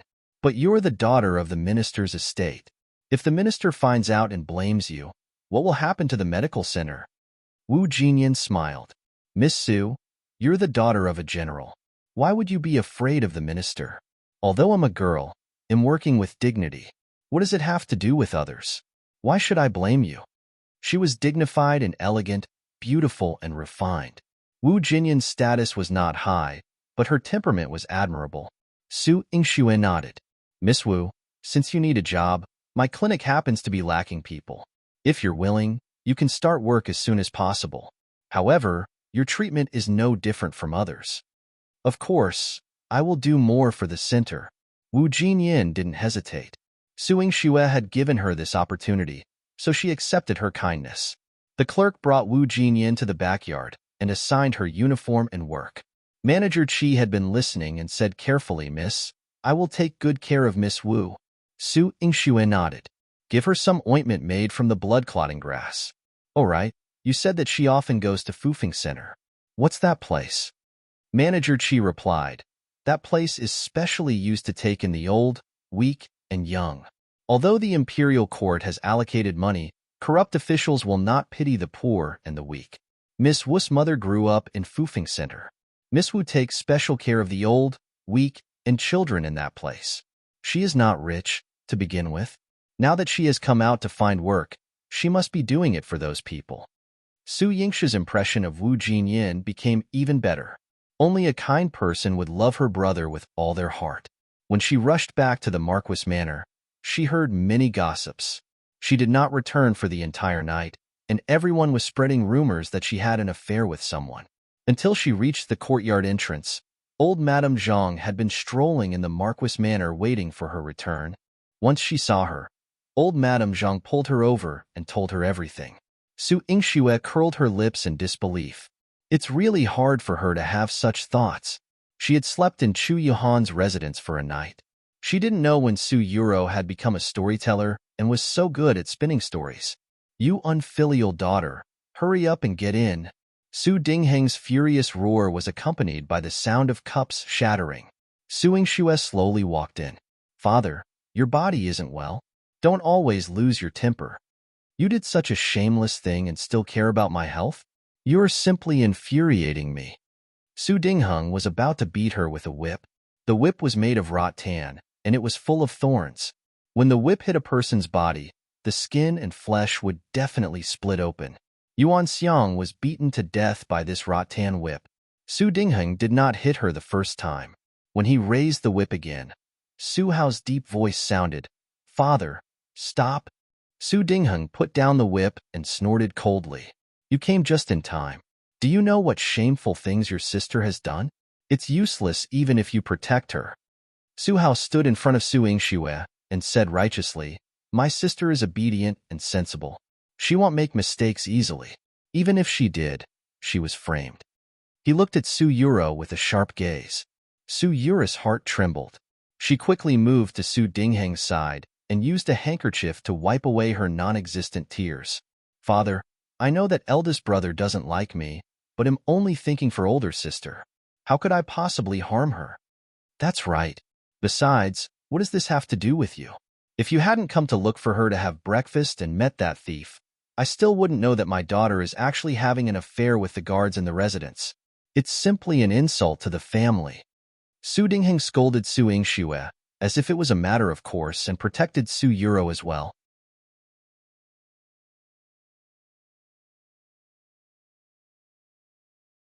Chapter 23. She can't take the blame alone. The tied-up man at the side begged for mercy. Marquis, Miss and I couldn't help ourselves. We truly love each other. So please don't blame Mississippi. If you want to blame someone, blame me. Shut up, bastard. Su Dingheng did not hit Su Yingxue with the whip, but instead, it hit Lu Li. He was originally just a guard in the residence, so he naturally did not dare to hide. His originally loose clothes were torn open with a whip, revealing the ambiguous marks on his body. From time to time, he would steal a glance at Su Yingxue. His eyes were filled with affection, as if the two of them had long had an affair. The corners of Su Yingxue's mouth curled up into a mocking arc. Sister, you're really thoughtful. Why did you have to come to have breakfast with me today and bump into my adulterer? Sister, why must you do this? If you truly love each other, Daddy might agree to it. But you had an affair instead. Su Yuro didn't dare to say anything else, but she confirmed the accusation of adultery. I don't need Father to agree with my relationship. Besides, I've never even seen this person that I'm having an affair with, Su Yingxue said lazily. However, Su Hao's words were sonorous. Father, did you hear that? My sister had never seen this person before, so how could she have an affair with him? Miss, I don't blame you for not admitting your feelings for me. I know that my status is low and am not worthy of you, but am sincere to you. Last night, you were lying in my arms and said that you would be with me for the rest of your life. Lu Li's eyes were red as if he was deeply in love with Su Yingxue. I'm sorry, this is the first time I've seen you today. I'm afraid you've remembered the wrong person that lay in your arms, right? Su Yingxue walked to Lu Li's side, took out a low-quality sachet from his arms, then held it up. This kind of stitching technique is crude. Most of them are given to their customers by the women of the Qin Pavilion and Chu Pavilion. She lifted Lu Li's chin with one hand. Your eyes are sunken, and your face is pale. I can tell that you've been indulging in sex all year round and are plagued by illness. Even if I'm mentally retarded, I wouldn't choose someone like you to have an affair, right? Lu Li immediately lowered his head guiltily. Su Yingxue walked slowly to Su Dingheng and sighed. Father, you actually believed such an ordinary scam? Su Dingheng's facial muscles trembled. Every word Su Yingxue said made it clear to him that this was a scam. But how was he going to hide his embarrassment? He was angry about this matter and ran to her courtyard in a big fuss. Was he supposed to apologize to his daughter as a father? Su Dingheng chose not to believe Su Yingxue. He was stubborn. Even so, you can't prove your innocence. It's a fact that you didn't return last night. Even if it wasn't Luli, it must also be something shameful. Otherwise, tell me, where did you go last night? Su Yingxue really wanted to let her father have a taste of society's beating. If she could tell him, she would have told him that she slept on Chu Yihan's bed last night. That's right, sister. If you weren't with Luli last night, who were you with? The night is long, and I'm worried that something will happen to you. Su Yuro sobbed. Her eyes were red, and tears flowed out of them. This isn't within my sister's jurisdiction. Su Yingxue's face was cold, and her eyes were filled with mockery and arrogance. Then, as a father, can I do anything about it? Su Yingxue, if you don't tell me today, I will treat it as you having an affair with this person and chase you all out of the Marquis Manor. Su Dingheng slammed the table and roared. Father, don't act rashly. Su Hao protected Su Yingxue. Sister, don't worry. With me here, I will definitely not let anyone hurt you. He was about to call Shu Yin Min, bring this person away for interrogation, and see who instructed him. Su Yuro bit her lip fiercely. What if Su Hao found out something? She immediately held onto Su Dingheng's arm and pretended to plead for mercy. Father, I beg you to let sister off this time. Even if she had an affair with someone and lost her virginity, you cannot chase her out of the Marquis Manor. She looked weak, but her crying was not soft. It could be heard both inside and outside the courtyard. Su Yingxue didn't intend to say it, but Su Yuro was acting so seriously, so she said frankly, Sister, you're shouting so loudly because you want the ninth prince to hear that you're accusing me? The ninth prince? The ninth prince? Su Yuro and Su Dingheng were both stunned. Even Su Hao stared at her sister. What does it have to do with the ninth prince? Could it be that last night? That's right, the ninth prince can testify for me. I didn't have an affair with anyone last night. Su Yingxue's gaze was calm, and it was as if there were thousands of stars in her eyes. Su Hao pursed his lips. Then I will go and invite His Highness for you now. He will definitely prove your innocence. Wait, you. How could you be so shameless as to get close to the ninth prince? Don't you have any shame? Su Dingheng's face was burning red. When he thought of Chu Yihan, he was both respectful and afraid, especially when he saw Chu Yihan's cold gaze. He did not even dare to look him in the eye. Sister, don't speak nonsense. Your affair is a small matter, but if you disturb the ninth prince, you will implicate the entire Marquis Manor. Su Yuro looked afraid on the surface, but she was already gnashing her teeth in her heart. She didn't believe it. She wouldn't believe it no matter what. How could Su Yingxue be related to the ninth prince? Even if the ninth prince had given her ginseng for the sake of that old man, the ninth prince was so elegant, good-looking, and had a noble status. How could he take a fancy to an idiot with a bad reputation? I don't know if I will implicate the Marquis Manor, but those who want to frame me will definitely not have a good ending. Su Yingxue's gaze was as sharp as a knife. If these people wanted to smear her innocence, they had to see if she had the attributes of a pushover. She saw through Su Yuro's jealousy and Su Dingheng's fear and threatened, Father, if you don't believe me, you can ask my brother to invite the ninth prince for me. You can ask the ninth prince to see if I had an affair with someone last night. Stop. Stop. You unfilial daughter. What were you doing in the ninth prince's mansion? Su Dingheng quickly stopped her. This great Buddha was not easy to invite. There was a danger of him being reduced to ashes. Of course, it was to diagnose a disease. His Highness has been fighting for many years and is plagued by old illnesses. Su Yingxue stated the facts. She also hid a part of Chu Yihan's shameless actions. Sister, when did you learn medical skills, and when did you catch the ninth prince's attention? Su Yuro bit her lips, and the jealousy in her heart was about to burst out.